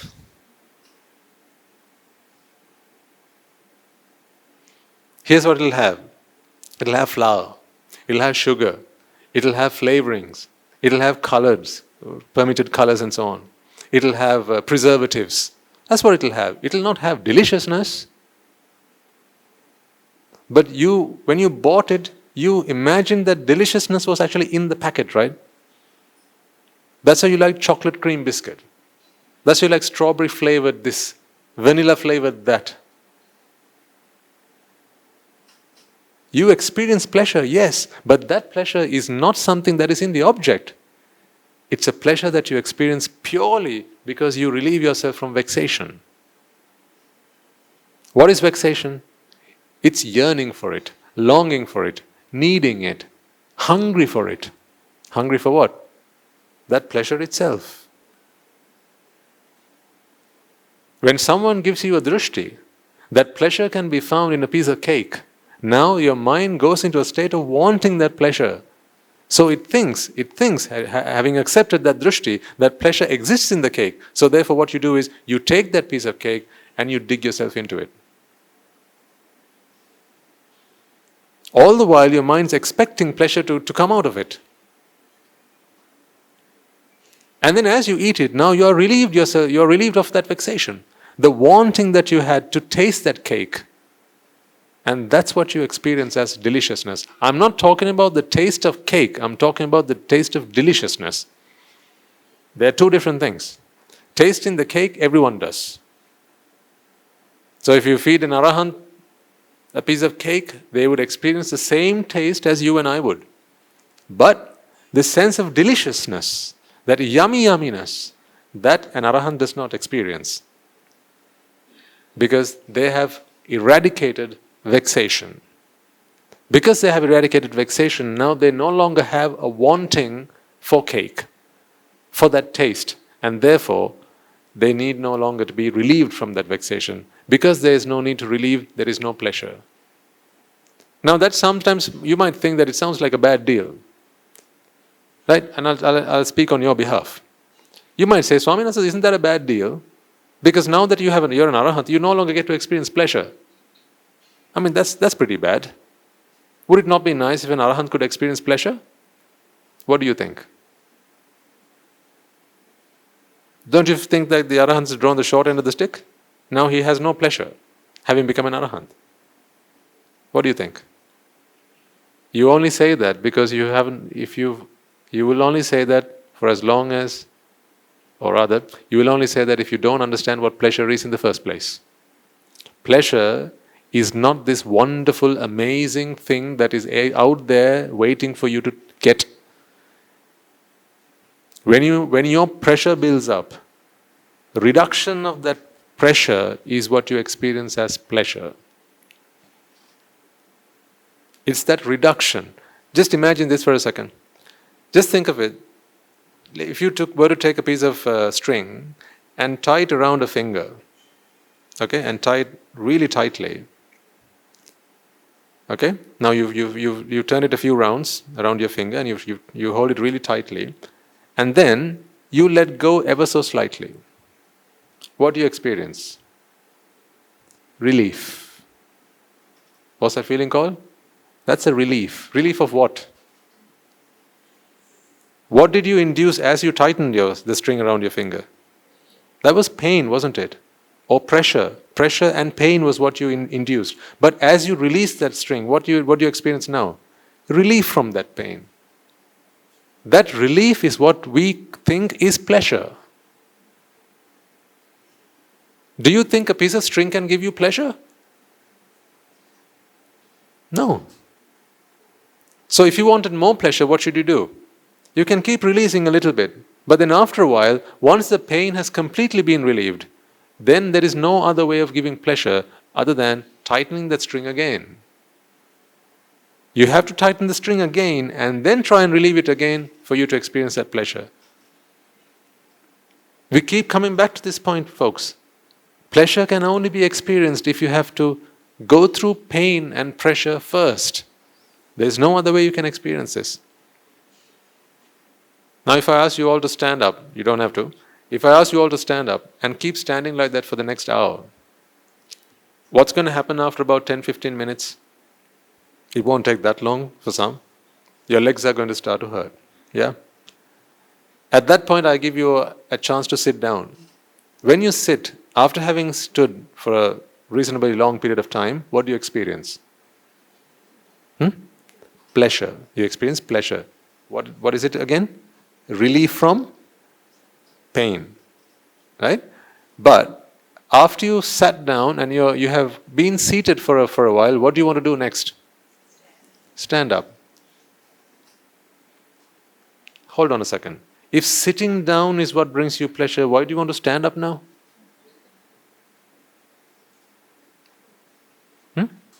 If sitting down is what brings you pleasure, why do you want to stand up now? So does standing up bring you pleasure then? Let's stand up then. No, don't. I'm just argument's sake. If we stood up then and then remain standing for the next 10-15 minutes, is that going to give you pleasure? It will give you pleasure the moment you stand up. The moment you stand up and you move your arms and legs about, just stretch your arms and legs about, just make yourself a bit comfortable. At that point, it feels pleasurable. But that pleasure doesn't last, does it? Why does it not last? Because what else doesn't last? Come on. What else doesn't last? The pain doesn't last. Because the moment you open that valve, you're actually letting out pain.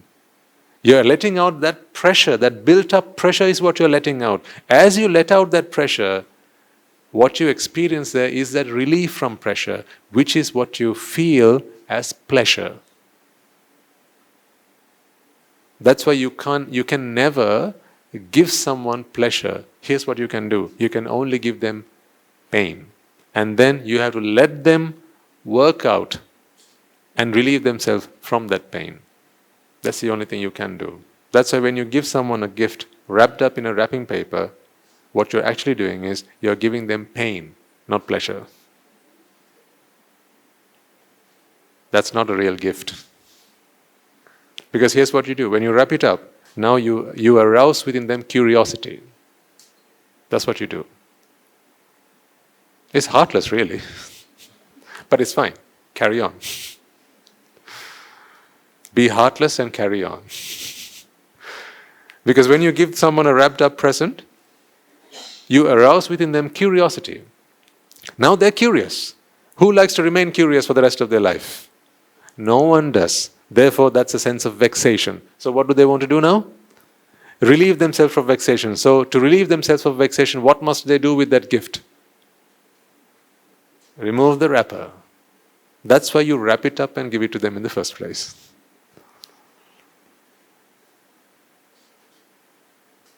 Because although you don't know the science behind it, you know that they'll be curious, and then when they find out, they'll be surprised. That's why you like to give surprise parties.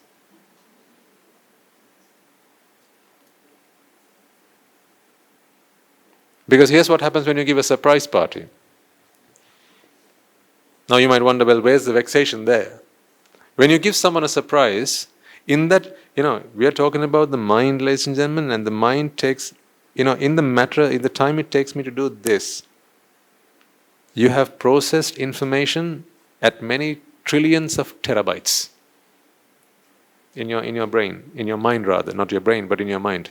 Because your mind is so fast. So when you give someone a surprise, two things happen.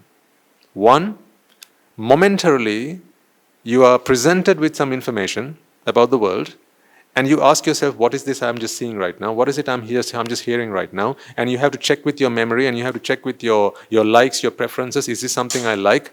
Do I like this as a surprise? Do I like what they have given to me? Yes, I do. Oh, fantastic. Now I'm relieved from that. So that happens instantly. But here's what else happens. This is why surprises are so appealing. Is it okay for me to burst your bubble? I shouldn't be this ruthless, right? Let's wrap up for today. Huh? Continue? Don't blame me later though, okay? When you are given a surprise, here's what you feel. These people, they care about me a lot. They care about my happiness. They have thought about all this and also kept it a secret from me. The effort that they must have gone through, the pain that they must have taken, all on my behalf, because I'm such an important person, aren't I? They've all been thinking about me. I'm such an important person in their lives. And all the time and the effort they must have taken waiting for me to leave home, and then, doing all that, preparing this, preparing that, cooking the food, sending the orders, right, going shopping, all that behind my back. Not in a bad way, but all unbeknown to me, all of this is going on. The effort that they must have put in, all for me, it's all self-centered. So you now get this sense of acknowledgement that you so desire. Whenever you sense that you are an individual, here's what you have, really, all you are is just a chitta. But in this chitta, when you begin to sense that you are an individual, remember last week we spoke about relationships? Yes? We spoke of relationships last week. Who was in the sermon yesterday at the monastery? Just give me a show of hands if you were there. Okay, a handful of people. One of the things we spoke about yesterday, I mentioned very briefly, if you're interested, go back and watch it yesterday's sermon. How? Because we've had a funeral at the monastery. One of our anagarikas has passed away. So that was on Thursday. So we had the funeral on Friday, and yesterday we had the sermon. And in that sermon, I explained to our listeners why it was that when the mother saw the dead body of the child, she started to cry. And how later we were able to give the dhamma and help her not cry. So the mother is nothing more than a chitta. There are no such things called mothers and fathers in this world. Ladies and gentlemen, all there are chittas. What are you? A mother chitta or a father chitta? What are you? You're just a chitta. A chitta is just an instance of the mind. That's all you are. And to prove this point further, when you're among your friends, you don't feel like you're a mother or a father. You just think, I'm a friend. But when you're back home and with your family, now you become the spouse. You are the wife. You are the husband. You are the son. You are the daughter. Right? So depending on your environment, you become different things, don't you? Now at the workplace, who are you? Are you a mother? Are you a father? Are you a sibling? Are you a son or a daughter? No, at the workplace, you are an employee or the employer. That's why when your workers come in, when your employees walk into the office, you don't go and, hug them and pat them and kiss them on their forehead and say, nice to see you, Putta. You don't do that. Because, luckily, fortunately, you don't become all mother at the workplace, right? Then they would file a disciplinary against you for indecent behavior, right? So, fortunately, you don't become mother in the workplace. You are the manager. Right, so there you're very stern, you're very methodical, and all that. You're professional at the workplace. But when you get home, you can't be like that at home. Then what does your husband going to say? Hey, me,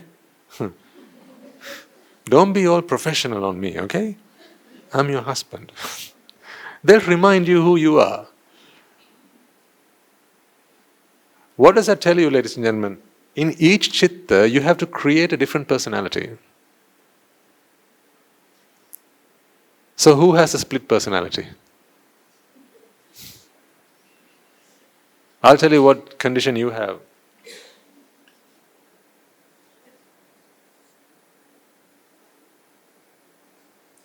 It's a new one, write it down. You have MPD. Multiple personality disorders. Yes. That's your diagnosis. You have multiple personality disorder. And how does that happen? All you are a series of chittas. Each chitta is a brand new chitta with no connection to the previous chitta or any connection to the chitta that comes after that. And that is why when this chitta arises in the office, you are a manager. When the next chitta arises at home, you are a mother. You are never both at the same time. The fact that you can do this, do what? Take on a different personality based on the environment, proves to you that you are neither. How's that for size? Shall I say that again? The fact that you can do this, do what? Take on a different personality, depending on which environment you are in, proves to you that you are neither, not both. You're not both. Because if you are both, here's what should happen. You have to be mother and manager and sister and daughter and all that at the same time. You are not. When you are with your grandmother, how do you behave? You walk up to her, you cuddle up to her, right? You say, when she's eating, that she's mixing her food in the plate, and you walk up to her and open your mouth because you want her to feed you. That's because you're that's your grandmother. You cuddle up to her, right? But when you're with your daughter, when you're with your children, now you take on a different personality. Now you are the elder. You are the adult there. When you're with your grandmother, she's the adult. Then you become a child. Doesn't the environment always influence how you feel, how you think, and how you act? When you're with your spouse, that's an entirely different animal. You're a different animal altogether. When you're at the workplace, that's a different animal. When you're at the temple, a very different being. When you're with your friends, that's a different being altogether. See, these are all individual personalities. Here's what that means about you. Each of these personalities you have to dress up separately, individually, in each of these chittas. It's like, in your wardrobe, you have various items of clothing, right? You have your work clothes, you have your party clothes, you have your clothes that you wear at home. You do the same thing with every chitta. You dress up each time a new chitta is born. When a chitta is born, it is born a vanilla chitta. What's a vanilla chitta? Not the strawberry one, the other one?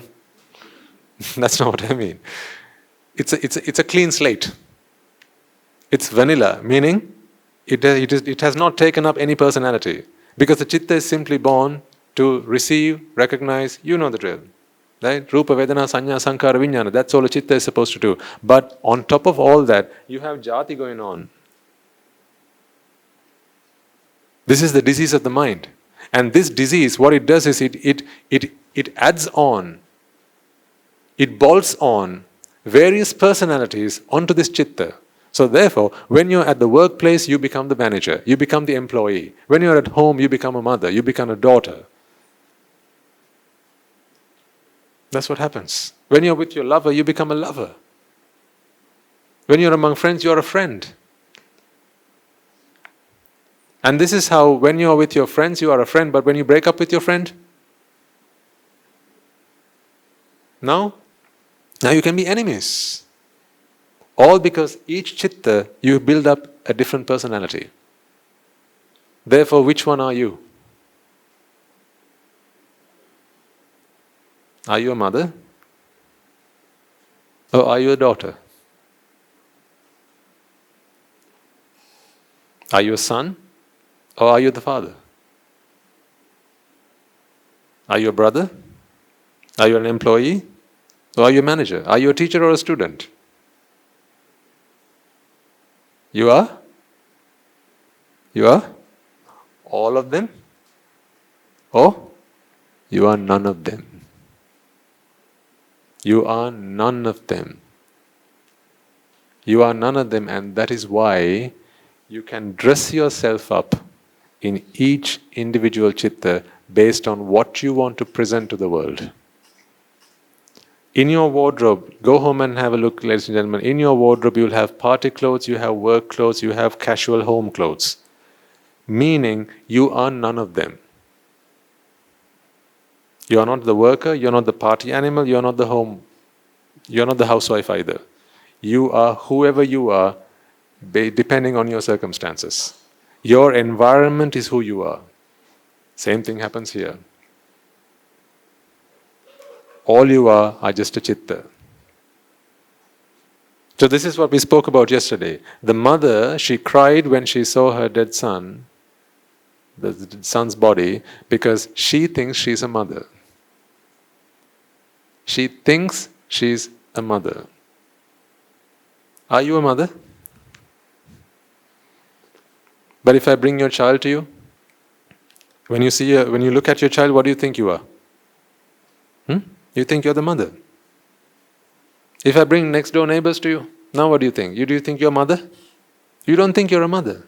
At that point, you're just a neighbor. That's how it works. If you are a teacher, you are only a teacher when you think of your students. You're not a teacher when you think of your friends, your husband, your wife, and so on. So you take on a different personality based on your environment. The same thing happens here. But unfortunately, when she thinks she's a mother, and then she looks at her son, and her son is dead, now she cries because she thinks she's a mother. So my task then is to kill the mother within her. She thinks my task is to somehow bring the son back to life. That's what people want. That's why at a funeral, what do people cry? Saying. Don't they beg for the dead to come back? Oh, my dear child, please, why did you leave me? Oh, please come back to me. Just imagine if you actually came back at that moment.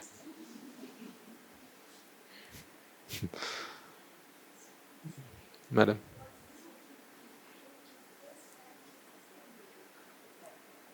$50?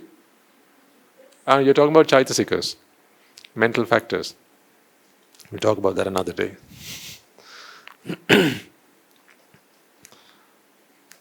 There are a certain number of chittas. It's not something that I've discovered. The Buddha did. So he said that there were so many chittas, and he categorized them and classified them, and he said these are the Kama-avachara chittas, these are the Rupa-avachara chittas, these are the Arupa-avachara chittas, these are the chittas that arise in an Arahatun Vahanse, these are the chittas that only arise in a Prutakjana, these are the chittas through which you do unwholesome deeds, these are the chittas through which you do wholesome deeds, and so on. But the thing is this, you can learn about these chittas, but it does you no good. Learning about the various types of chittas does you no good. You can become knowledgeable about them, you can know them, you can sit an exam and get full marks, as I once thought was the way to Nibbana. When I used to go to the Hampasal those days, I loved Abhidhamma because someone told me then that if you study the whole compendium of the Abhidhamma, then you will start to see the whole world like disintegrate in front of your eyes, and at that moment you will know that you have become a Sotapanna. So I used to study the Abhidhamma. And I knew it like the back of my palm. You could ask me any question about the Abhidhamma, I knew it all. And I was so arrogant. Why? Because I knew the Abhidhamma. How close to becoming a Sotapanna do you think I was then? Have you ever seen an arrogant Sotapanna? No, the two are mutually exclusive. But I did think at one point that learning all the Abhidhamma there was the path to my salvation. It didn't work out. So don't try that. You can learn the Abhidhamma in your spare time if you want to, out of interest. And the only thing that today, when I read the Abhidhamma books, I'm just impressed by the Buddha's wisdom. I mean, I don't even try to understand all that anymore, because I know that whatever I understand is not what he meant. That's how profound his wisdom was. Like today I understand when the Buddha said dukkha, and then many years ago I thought dukkha was what I thought dukkha was, and today I realize that's not what I meant, what he meant by dukkha. Then it begs the question, why do I understand anything the way he meant it? So things like Abhidhamma, I'm kind of like given up. Although I still remember fragments of what I learned, I don't read those books anymore. I used to know them like the alphabet. You give me 89 chittas, I'll name all them for you. The 52 chaitasikas, I'd name all them for you. You ask me about the Lokottara chittas, I'll give them all to you. Did me no good at all. I'm not suggesting that learning the Dhamma is bad, but if Nibbāna is what you want, then the Dhamma is not Nibbāna. The Dhamma is just knowledge. Like Buddha Dhamma is that. That's it. It's like math, like science. You can learn it, but it's not going to get you to your salvation. For that, it's a different matter. You have to practice a little bit of Dhamma. Understand a little bit, but practice it a lot. And that is why the fertile ground is so important. That's why Sabba Sattesu Metta Sahagatena Cetasa Viharanang Samadhiyami is crucial. You need not understand how that relates to Abhidhamma, but if you can conduct yourself in a way that you don't act out of ill will towards others, you progress to Nibbāna far quicker, much faster than reading any book of Abhidhamma.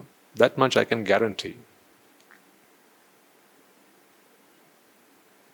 Do you understand the point here though? That mother cried yesterday because she created a mother within her chitta. Those chitta was just vanilla chittas, but she created a mother within that. And because she wanted to be a mother, she liked being a mother. She enjoyed being a mother because being a mother was of great value to her. Those were the drushtis that she had received from society. You know what it's like? People tell you, right? Isn't it wonderful to be a mother? Right? You read it on the magazines, they show it on the boards, people talk to you about this kind of things, right? Your neighbors, your relations, your parents, they tell you when it's time, they say, right, is it not time that you became what? Right? It's been about 2 years since you got married. Is it not time yet? Right? They keep asking about it. Even from a very young age, right? Have you seen little girls? They push these little trolleys, right? Baby trolleys. Right? They have little dolls in them. I used to see when you used to live abroad. Even young children, right? 5, 6 years old, they push this trolley because even at that age, they think, what are they called? Go-karts. No, they're not called go-karts, are they? Yesterday I was asked this question. Trams. Prams, that's the one. Thank you. Thank you. They're called prams, yes. So I've seen these children push prams with little dolls in them. See, you got to wonder why. Why doesn't she fly a kite and push a pram instead? Because the indoctrination that she has received, even at such a young age, is it's wonderful to be a mother. So therefore, she longs for the day when she can become a mother. Mothers in the house, you know what I mean. Was it not always a dream of yours to become one? Some mothers are going like this. Now you say that.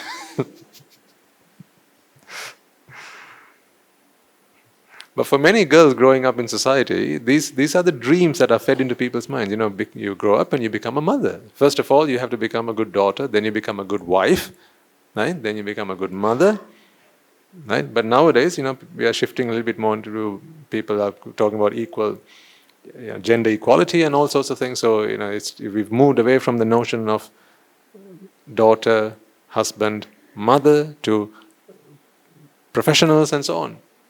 That's just the way society works. But what I'm saying is, generally speaking, a young woman, she has a dream of becoming a mother, generally speaking. And so when you grow up with this indoctrinations, when you grow up with these views in your mind, now you yearn for that day when you can become a mother. So the day that you hold your child in your arms for the first time, that is the day you are relieved from your vexation. So the wanting to become a mother comes first, the child comes next. Therefore, it's okay for the child to die for as long as you can still feel like you're a mother. That's what we talked about yesterday. It really is okay for the child to die. Although the mother thinks that, the death of her child is what she grieves, it is not so. What she grieves is not being able to feel that she's a mother anymore. That's what she grieves. And that is why, if you can replace that child with another child and convince her that she's still a mother, she's fine with that. This is one place where we can absolutely prove this point, is when you have the husband-wife relationships. People get married not because they love the other person, but they get married because they love who they become when they get married. In other words, if you like to be a husband, if you like to be a wife, now you have to have another person with whom you have a relationship, so that you can call yourself a husband, you can call yourself a wife. Now what happens when the husband dies? Now you become a widow. You don't like to be a widow. What do you like to be is a wife. So then what must you do soon after? The husband's died. Now what must you do soon after? Bring another one. And as you bring another one, what do you become again? A wife. And life goes on.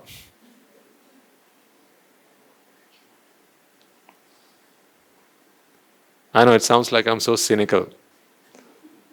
I'm not really. All I'm doing is, I'm just laying down jati, ignorance, attachment and suffering on the dissecting table, right? And I'm chopping it and slicing it and dicing it so that you can understand what's really going on in your minds, folks. That's all.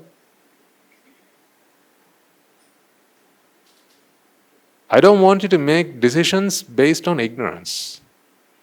If you understand what it is that you value, and then make your decision based on that, suffer if you know that you're getting into suffering and you do it voluntarily. That's okay. I have no problem with that. If you really want to suffer, go suffer. But no one suffers like that. People only get themselves into suffering because they don't understand that what they're walking into is suffering. They don't realize that they're walking into a pit, and then they fall into it. That makes me feel bad. Because I know that I was once like that, and my teachers pulled me out of that, and they put sense into my head. So I feel that I have a duty to all those who walk blindly to a pit of self-destruction. So I feel like I have a duty to educate people, to inform people, to enlighten people, and to save them from the misery that they're walking themselves into. Now here's what I want you to do. Last week we spoke about relationships, and I gave you a little bit of a homework. I asked you, when you get back home and you see people, right, when you sense love, recognize that love is not something that someone can give you, it's something that is born within you, right? We drew this. Remember, there was you, and I said love was something like this. Yeah, it's not a two-headed arrow. Remember, we spoke about this. So here's what I want you to do today. The next step on this journey, take a moment just to practice it. What I want you to do for the rest of the week, just practice it for now. Think of someone else in your family for a second. Just think of someone in your family. Put your hand up if you thought of your mothers, fathers, husband, wife, brothers, sisters, sons, daughters, others. Okay, we have a few. Maybe someone, your grandparents and so on. Right. Now, here's what I want you to do. When you think of them, ask yourself this question: who am I? Okay, take a moment. I want you to think of them again. And as you think of them, ask yourself the question, who am I? Okay, go on. You can close your eyes if you want, if it helps, right? You're thinking about this other person, so another member of your family. As you think of them, ask yourself the question, who am I? Right? Okay. Now you have an answer. Your answer is the complementary pair of that relationship. So if you thought of your mother, then you are the child, the son or daughter. If you thought of your husband, then you are the wife. If you thought of the wife, then you are the husband. Right? So we have now established that that is who you are. Okay, next thing. Think of someone else. Not the person that you thought of initially, but someone else, and hopefully a different relationship. So if you thought of a brother, don't think now of the other brother. I mean, if you have two brothers, then because that will still make you the sister or the brother, right? If you are three brothers in the family. Think of someone else. I mean, you can think of an aunt, you can think of a cousin, right? Or an uncle, whoever. Now who are you? You are the complementary pair, aren't you? So, who really are you? Who are you really? Which one are you? The truth is, you are? Which one of the above? Are you mother? Are you brother? Are you sister? Are you father?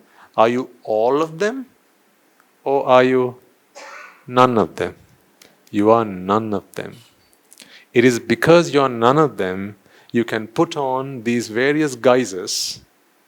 Just like you were changing your clothes, you can put on these guises and then pretend to be the other person, the complementary pair. The only reason that it is possible is because you don't exist as an entity. This is only possible because you are nothing more than a series of chittas. Checkmate. You are nothing more than a series of chittas. So why do you keep telling yourself that you are an identity, that you are a person, you are an individual, you are a self? What about you is a self? Now answer this question for me, the last question for today. Right. Once again, do that activity again. Think of one person in your family. Right. Now who are you? The complementary pair. Right? How long have you been? How long have you been that? Whoever that person you are. So for argument's sake, let's say you thought about your parent, which makes you the child. Okay?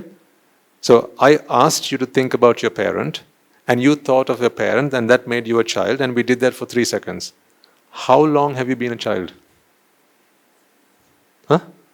3 seconds. But now if you ignore what we just did there, and I ask you, how long have you been a child? What is your answer?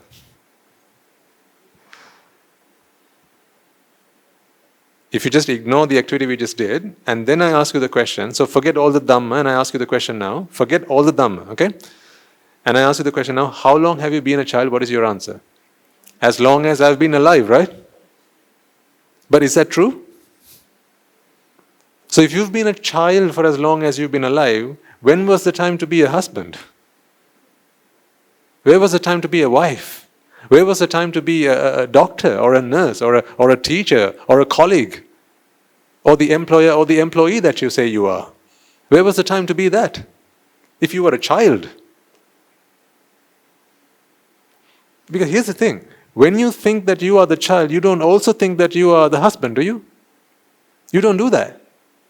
When you hold your mother's hand, what do you think you are? A child. It never like, what's the word? You're never confused, are you? Whether am I the child, am I the husband, am I the wife? You don't have that confusion. When you're holding your mother's hand, you know that you're the child. When you're holding your spouse's hand, you know that you're the spouse. You're never confused whether I'm the mother or the child or the brother or the sister. You're not confused. Meaning you are only one at a time. Yes or no? You're only one at a time. Meaning you are only one at a time.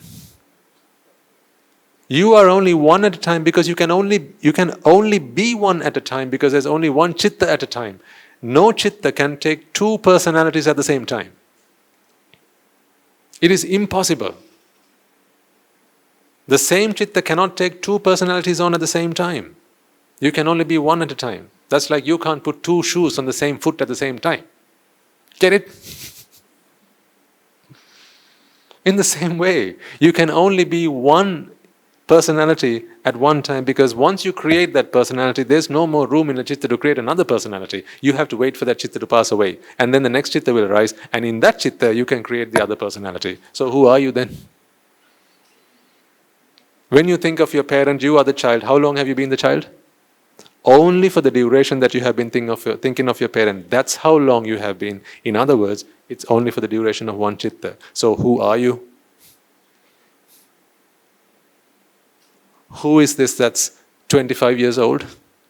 Who is it that's 28 years old? Who is it that's 35 years old? Who is it that's 40 years old? You're 60, right? Who? Who? Who to you?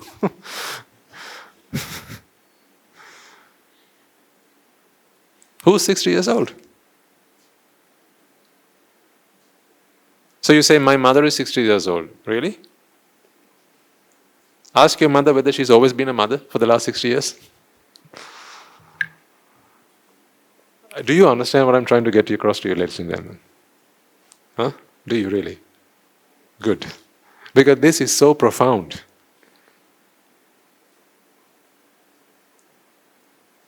This is so profound. I really hope you understand what I'm trying to get across to you. Although I'm cracking a joke here and there and making you laugh and all that. This is so profound. This is no laughing matter. This is the crux of Buddhism. I'm here trying to convince you that you are nobody. Here's the benefit to understanding that you are a nobody. If you think you are a mother, the day your child passes away, you start to cry. Then you weep and you grieve and all that. If you get to hear that your daughter's been raped, father's in the house, it's going to kill you. That's only because you think you're a father.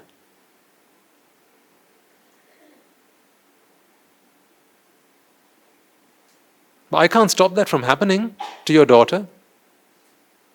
Because you don't give her to the Anagarika. How can I stop it? Touche, yeah?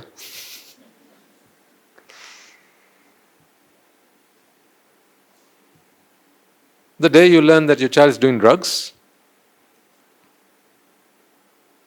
the day you learn that your child's been molested by a pedophile, I can't stop that from happening. Their karma, their vipaka. The only way we can do something about that is to change the environment which does not then draw on that vipaka.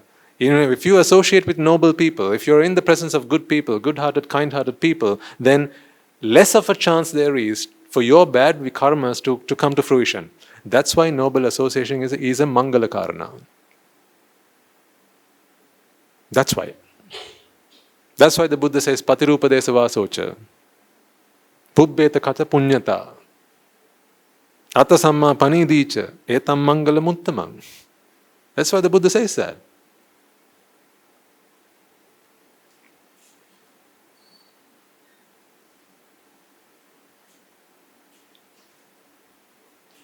So I can't stop the bad vipakas of the bad karmas that they have done coming to you, but I'm here to warn you that when they do, if in that moment you create mother or father within you, and the day you learn that your child's been raped,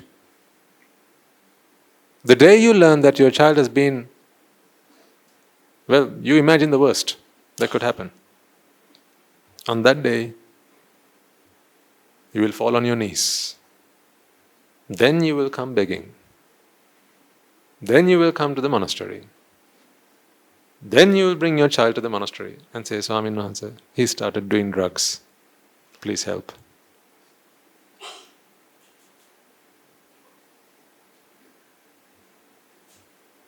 Swami Mahansa, my daughter's gotten herself into a bad relationship. She's become pregnant. Please help. Now it's too late. Because I can't condone murder. I'm a bhikkhu. So the day your daughter gets pregnant, don't come and ask me what to do. I can't. Because now it's become an entertainment, hasn't it? Casual, you know what? This is what people do for entertainment these days, apparently. Now watching TV is not good enough. Of course, it was never going to be, because as every time you keep going through this loop, it just keeps getting deeper and deeper and deeper and deeper. It's not going to be long before mothers in our country will have to hand over to their daughters before they leave home. Pata, just in case, keep this in your purse. Because I just don't want to hear one day that you have an unwanted pregnancy. Oh, these things happen in other countries, plenty. It's only a matter of time. Because we are like sponges, aren't we? We just absorb any old trash.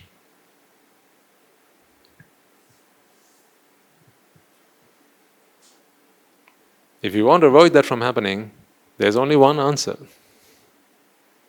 I'm asking you to avoid potential heartache. You didn't bring your children into this world to die miserable and to die a shameful father, shameful mother. There's only one thing you can do then. As you educate them, as you give them your wealth, as you give them your property, I also give them the dhamma. It costs nothing. Is that why it's so cheap? Because it costs nothing? If this was a musical concert and we charged 10,000 rupees per ticket, there'd be no room to put people here. And we'd have to have another balcony and put people up there. But these sermons are free. That's why not everyone in Colombo is here. I can come all the way from Ingiriya to Colombo, but not everyone will jump over the fence and come here for the sermon. Because until you are the victim, people feel that they are invincible.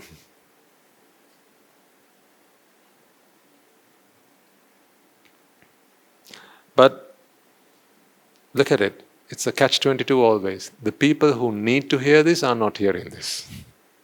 The people who need not hear it are here listening to me say this. Right? I need not say these things to you because you're here. But it's always a catch-22. Those who need to hear it are not here. Those who are here, they need not hear this. So I should just not say it. But we say it in the hope that at least someone will accidentally click on one of those YouTube videos or something. Just accidentally. Right? Or maybe you'll send a link to someone and just remind them, this is why you should come and listen to the sermons. If you want to save your sanity, saving your children is one, but if you want to save your sanity. But I promise you, mark my words, ladies and gentlemen, if it's not happening right now, because sometimes it takes a little while for news to come to us, because we don't keep abreast with what's going on so much. But mark my words, before long, mothers, out of love for your children, you will have to have a spare stash of you-know-whats.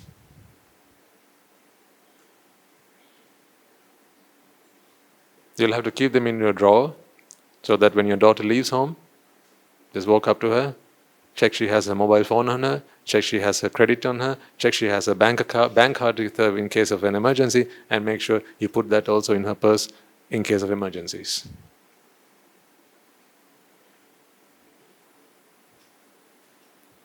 Because you don't know where she's going. Why? Because she vexes. She vexes. And when she vexes, she's going to want to relieve herself of it. Remember, it's no daughter there. You think she's your daughter because you think you're the mother. That's why. When you create a personality within yourself, you project the opposite relationship onto the other person. That's why although she's your daughter, to someone else she's not a daughter. She's sex walking on two legs. That's what she is. That's why the same love and affection through which you look at her, not everyone else will. Hardly anyone else will. Hardly anyone else will.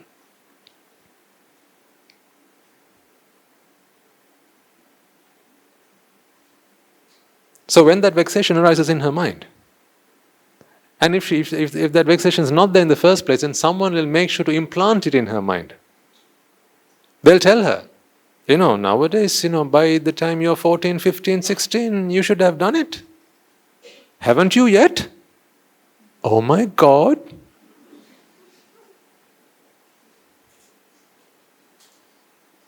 You're still a ver.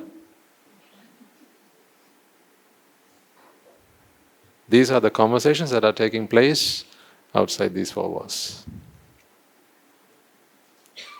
I'm not making these stories up.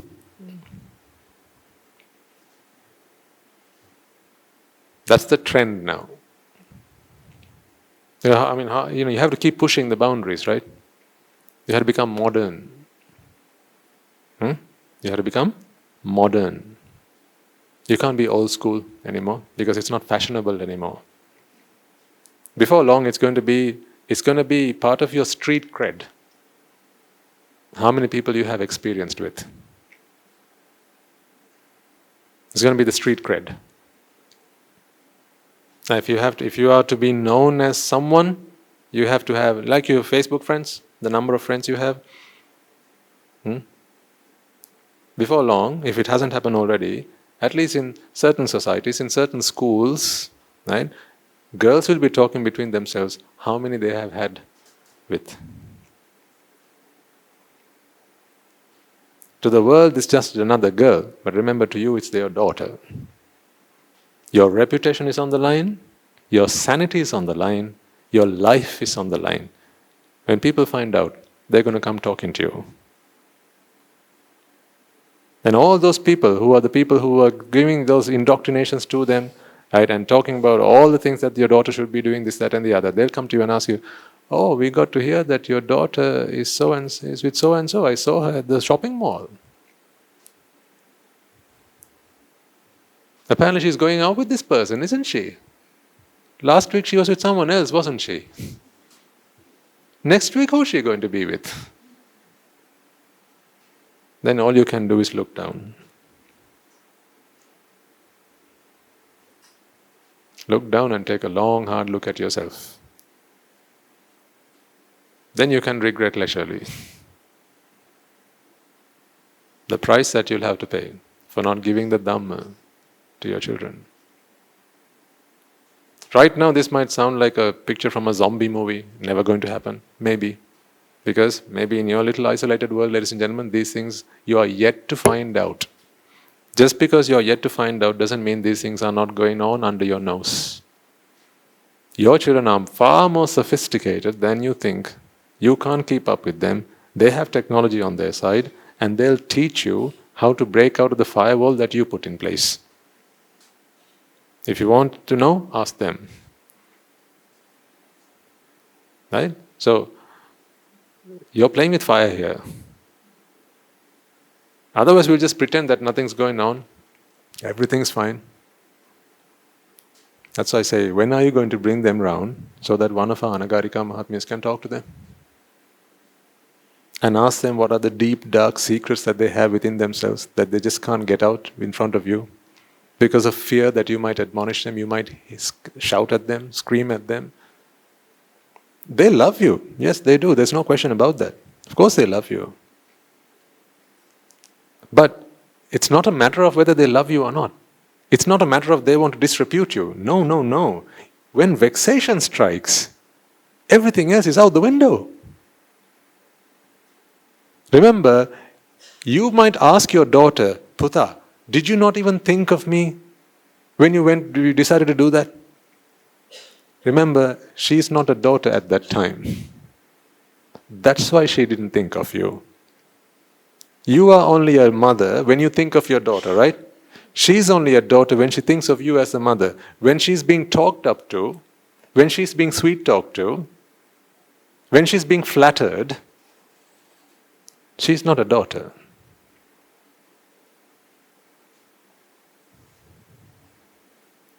So she's not going to think of you at that time. She can't, because you can't have two personalities in the same chitta. Point proven. I rest my case, folks.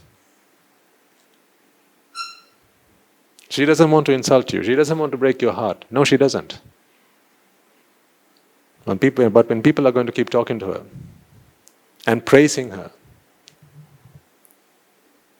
and tell her that her reputation, her credibility is all down to how many people find her attractive. In that moment, it's not about being your daughter that she'll care about, because she can't have two personalities in the same chitta. Then she's concerned about her reputation, what her friends think of her, because in that moment there's peer pressure. And when there's peer pressure, in that chitta, where there's peer pressure, she just wants to rise and shine among her group. That's all. Your son is no different. I keep talking about the daughter because, of course, in our societies, where the daughter is concerned, it's very difficult to go back. Right? Once the damage has been done, the damage has been done. That's why you have to look after your daughters like the apple of your eye. With sons, yes, the same applies, but sometimes you can go back without leaving any trace of mistake. But not so much with a girl. That's why you always need a father to protect her. Someone who is fierce, someone who can be ruthless. But I see the mothers and fathers here. Where are the daughters? Are they in the tuition class? Where are they?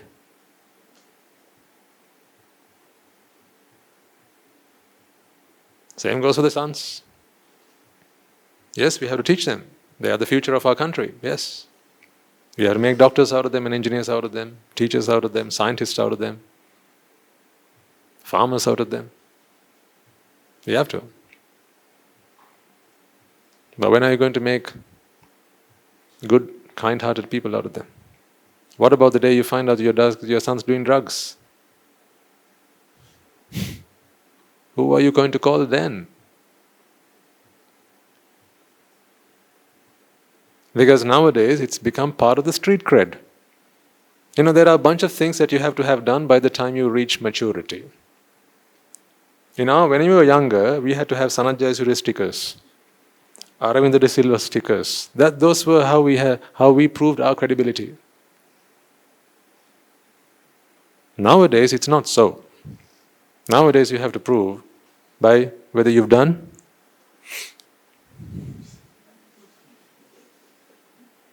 and the different varieties and the different flavors and the different experiences. It's a kind of hallucinations you've had. That is what gets discussed around the table nowadays. Whether you saw rainbows or whether you saw stars. That's the conversations that they have.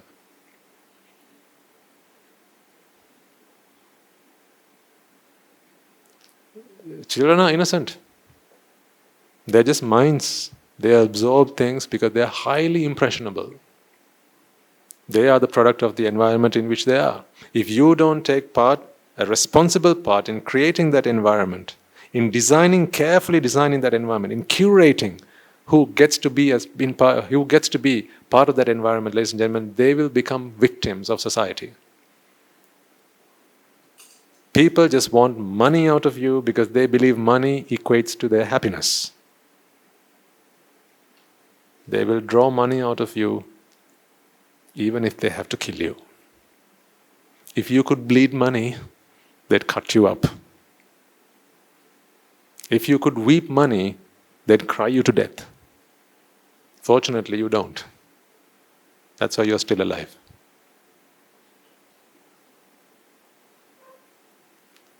No one in this world is bad.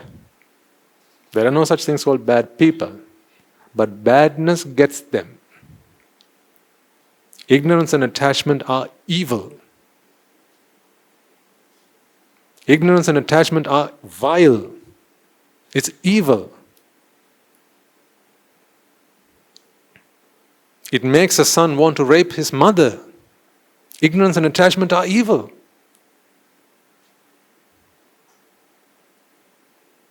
It makes a daughter want to betray her father. Ignorance and attachment are evil. This fight that we wage, this battle that we wage is a wage against ignorance and attachment. It's a battle against ignorance and attachment. We want to save the world from ignorance and attachment. There are no such things called bad people. All people are good. But their goodness has been suppressed. Because when vexation strikes, relief is the only way they know. They're ignorant. What can they do? But unfortunately, you cannot fight your case with ignorance. In the court of justice, maybe you can. But in the court of dhamma, ignorance, no excuse. I didn't know that murder was unmeritorious. That's why I killed. Don't care. Off to hell. Don't care. So please, if you care about your children, if you care about yourself, if you want to die happy, then make sure you give the people that you care about the Dhamma. Mark my words, because if it hasn't started happening in Sri Lanka today, it will very soon. So, mothers, if your daughters are still either teenagers or about to become teenagers, maybe start stocking up. Otherwise, give them the Dhamma. If you don't give them the Dhamma, start stocking up, because you will need them. Because when vexation strikes, she won't care whether she has it with her or not. How many times, are we not knowledgeable enough as a society to understand that unprotected encounters can lead to all sorts of diseases? Do we not know that enough now? But still, don't people go and do such things? Why do you think people do that? It's not because they don't have the knowledge. It's because when vexation strikes, they can't bear it.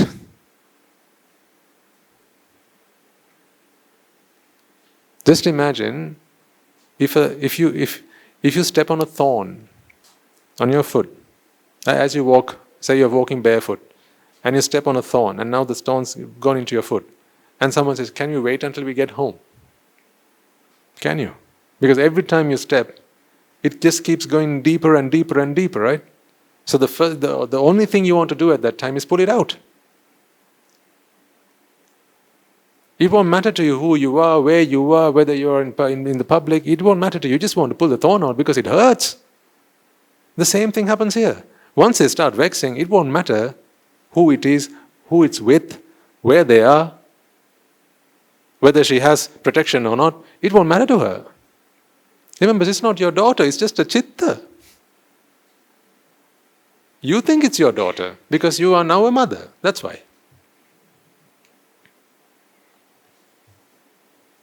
Please save your children. For your sanity. Save your children. Then there's only one way to save them. If you know another way to save them, you tell me. Shall we lock them up in a tower or something? Like Rapunzel. Shall we lock them up in a tower, a high-rise tower, and forbid them from ever leaving home? Shall we do that? Shall we take out all technology and isolate them from technology? Shall we do that? You know these things are senseless things, right? I'm mad if I were to suggest that. You can't protect and cover your children from the world, therefore you have to teach them how to survive in this world. You have to teach them how to survive in this world. You are teaching most of what they need, just not all of what they need. You are teaching most of it. Here's the missing part. Give them this, and it won't even matter whether they've learned science or not. If you don't know science, you might probably cross the street and get run over by a bus. If you don't learn science, that's okay. If you don't learn this, once you're dead, you'll be born a dog. Then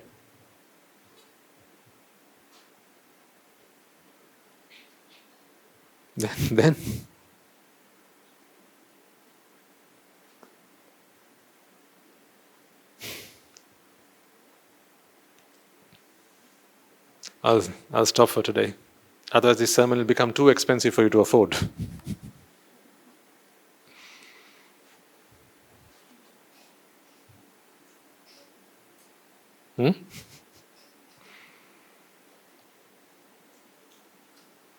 How much for this sermon?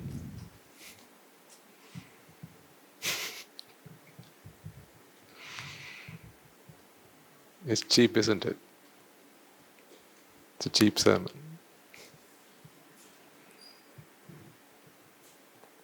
How much did you pay for mother's love?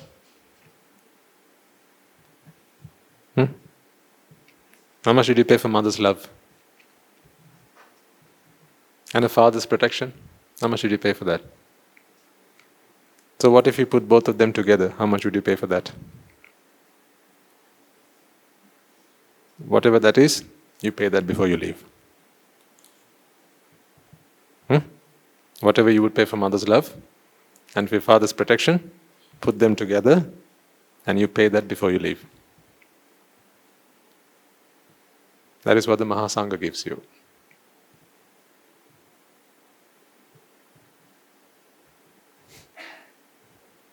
That is what I get from the Mahasangha. That's what I give you. That's what every Swaminatha will give you. So take it while it's still there. How long is it going to be there? For the next 2,500 years. What good is that to you? Your clock is going tick-tock, tick-tock, tick-tock.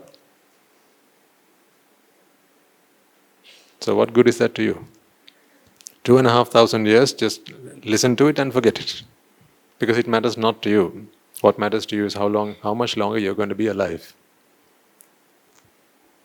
So in that short time that you have, make sure that you immerse yourself in the love and the protection of the Mahasangha.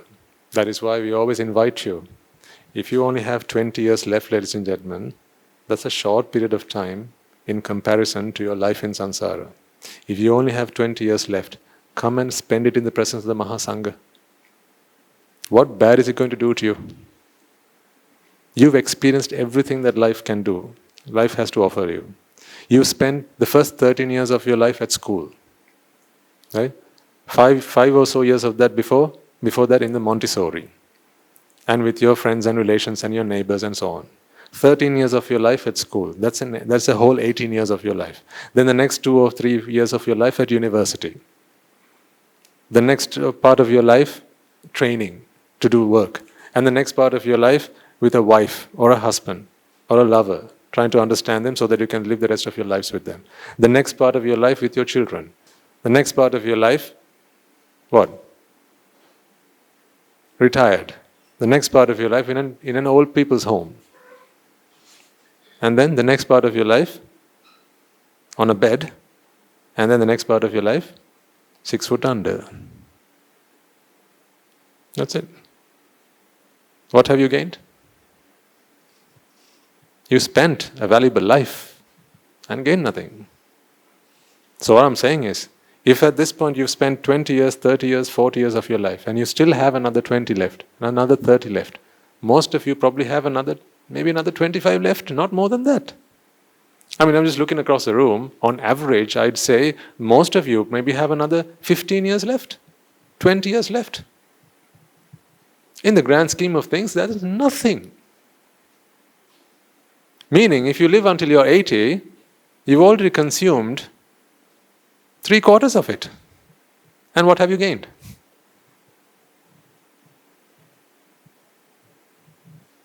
Money in the bank is not yours. That's the bank's. That's why they make their money out of it. And the interest they put back in the bank account is still not yours. When you die, then it's yours, right?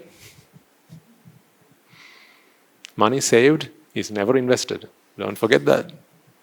What you save today, you will never get back again. What you spend today, you may get back again. Oh, how I wish I could teach this to people. This is one-on-one investment advice. This is what Robert Kiyosaki should have written about. I mean, he speaks about investment. He says that people don't understand money. He does all that in his book. Good. But this is good financial advice. If you want to be rich, spend. Don't save. By saving, you make someone else rich. When the bank takes your money, they don't save it, they spend it.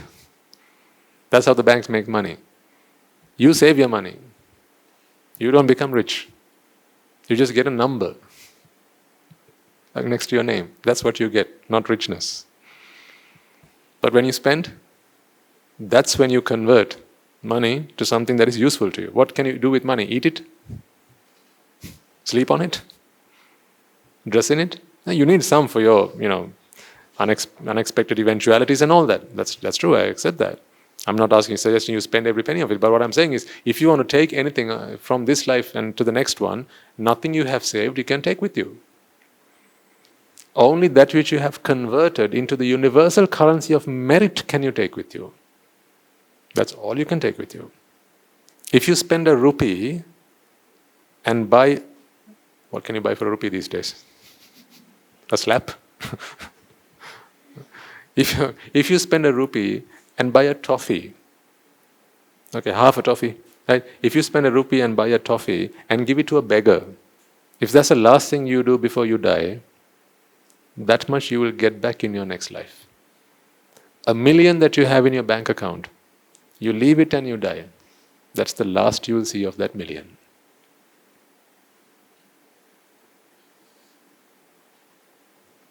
A penny well spent is better than 1,000 in the bank. That's why I spent every penny I had before I came into the sasana. Today, part of the monastery stands on that land. Oh boy, aren't I happy. I remember when we used to save up to buy the monastery, we started cutting down. I used to live a very luxurious life. But then I realized this is not what I came into the world for. Not to eat, sleep, drink and reproduce. That's not my purpose in life. I realized that whatever effort, energy I have in me, I can use it, I can spend it to save humanity, to save people, to help people achieve better and greater things. So we started cutting down. So I didn't go for the premium products like I used to. Then started going for the value products. The basic ones. It still did the job. Those biscuits taste just as good as the premium brands. They do. They taste just as good. The water is just as clean.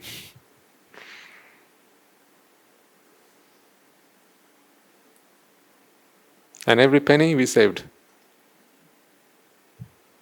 And that helped us by part of where the monastery stands today. Later on, people donated, people offered, and so on. And that's where we started. Today I look at that. I look at where the Dhamma hall stands. I look at where the Sanghāvāsa stands. I look at the Dhamma hall where you all come to listen to the sermons.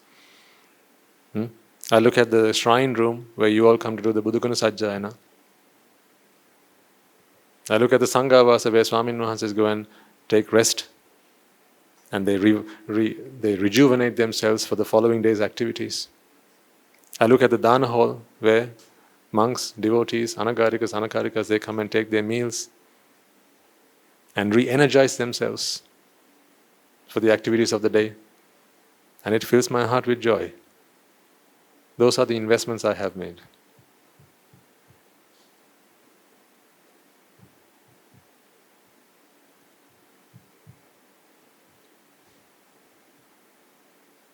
Anyway, enough about me. Right, please don't forget this. And the homework for today, right? When you come across various people at home, at the workplace, ask yourself, who am I? Ask yourself who you are. When you see your mother, ask yourself who you are. You will be reminded you are a child. Then remind yourself, I am just a chitta. And in this chitta, I create the child. Then you will see that this child is an anicca manifestation. Practice that for the rest of the week. And we'll talk about results next week. Please don't forget, you have observed an additional precept. And you said you will try it for the rest of the week, okay? Sabba Sattesu Metta Sahagatena Cetasa Viharanang Samadhiyami. Which means, I will be compassionate towards the people that I like. Okay, let's do a merit transfer and bring the sermon to a close. Okay, let us all take a moment then to transfer all the merits that we have all acquired by making offerings to the noble virtues of the Noble Triple Gem, listening to the Dhamma, inviting the Swami Master to deliver the sermon, contemplating on the Dhamma, and creating a conducive environment so that all could come and practice the Dhamma, listen to the sermons and so on. First and foremost, let us take a moment to transfer these merits to the bhikkhus and bhikkhunis, upasakas and upasikas who have since time immemorial protected and preserved the sublime teachings of the Buddha and passed it down through the generations of the noble lineage in the form of the Tripitaka, which is thankfully available to us today to study, understand and comprehend the Dhamma. Let us take a moment to transfer these merits to all members of the Mahasangha present throughout the world, including the chief prelates of all of the chapters who dedicated their lives to the noble path and have committed themselves to the betterment of all sentient beings. Let us also transfer these merits to the monks and nuns resident in your local temples and nunneries who have always been by your side through thick and thin, come rain or shine. Let us transfer these merits to Guru Swami Mahanse, my teacher, as well as all the other monks resident at the monastery and the Anagarikas and Anagarikas attached to the monastery. Let us also take a moment to transfer these merits to those who make great efforts to disseminate the teachings of the Buddha, be that by transliterating these talks, sharing them out with others, or inviting others to join them. And may they all rejoice in these merits. Let us also transfer these merits to our devotees and friends of the monastery, who for the sake of merits to help them attain the supreme bliss of Nibbana, continue to sustain the Mahasangha.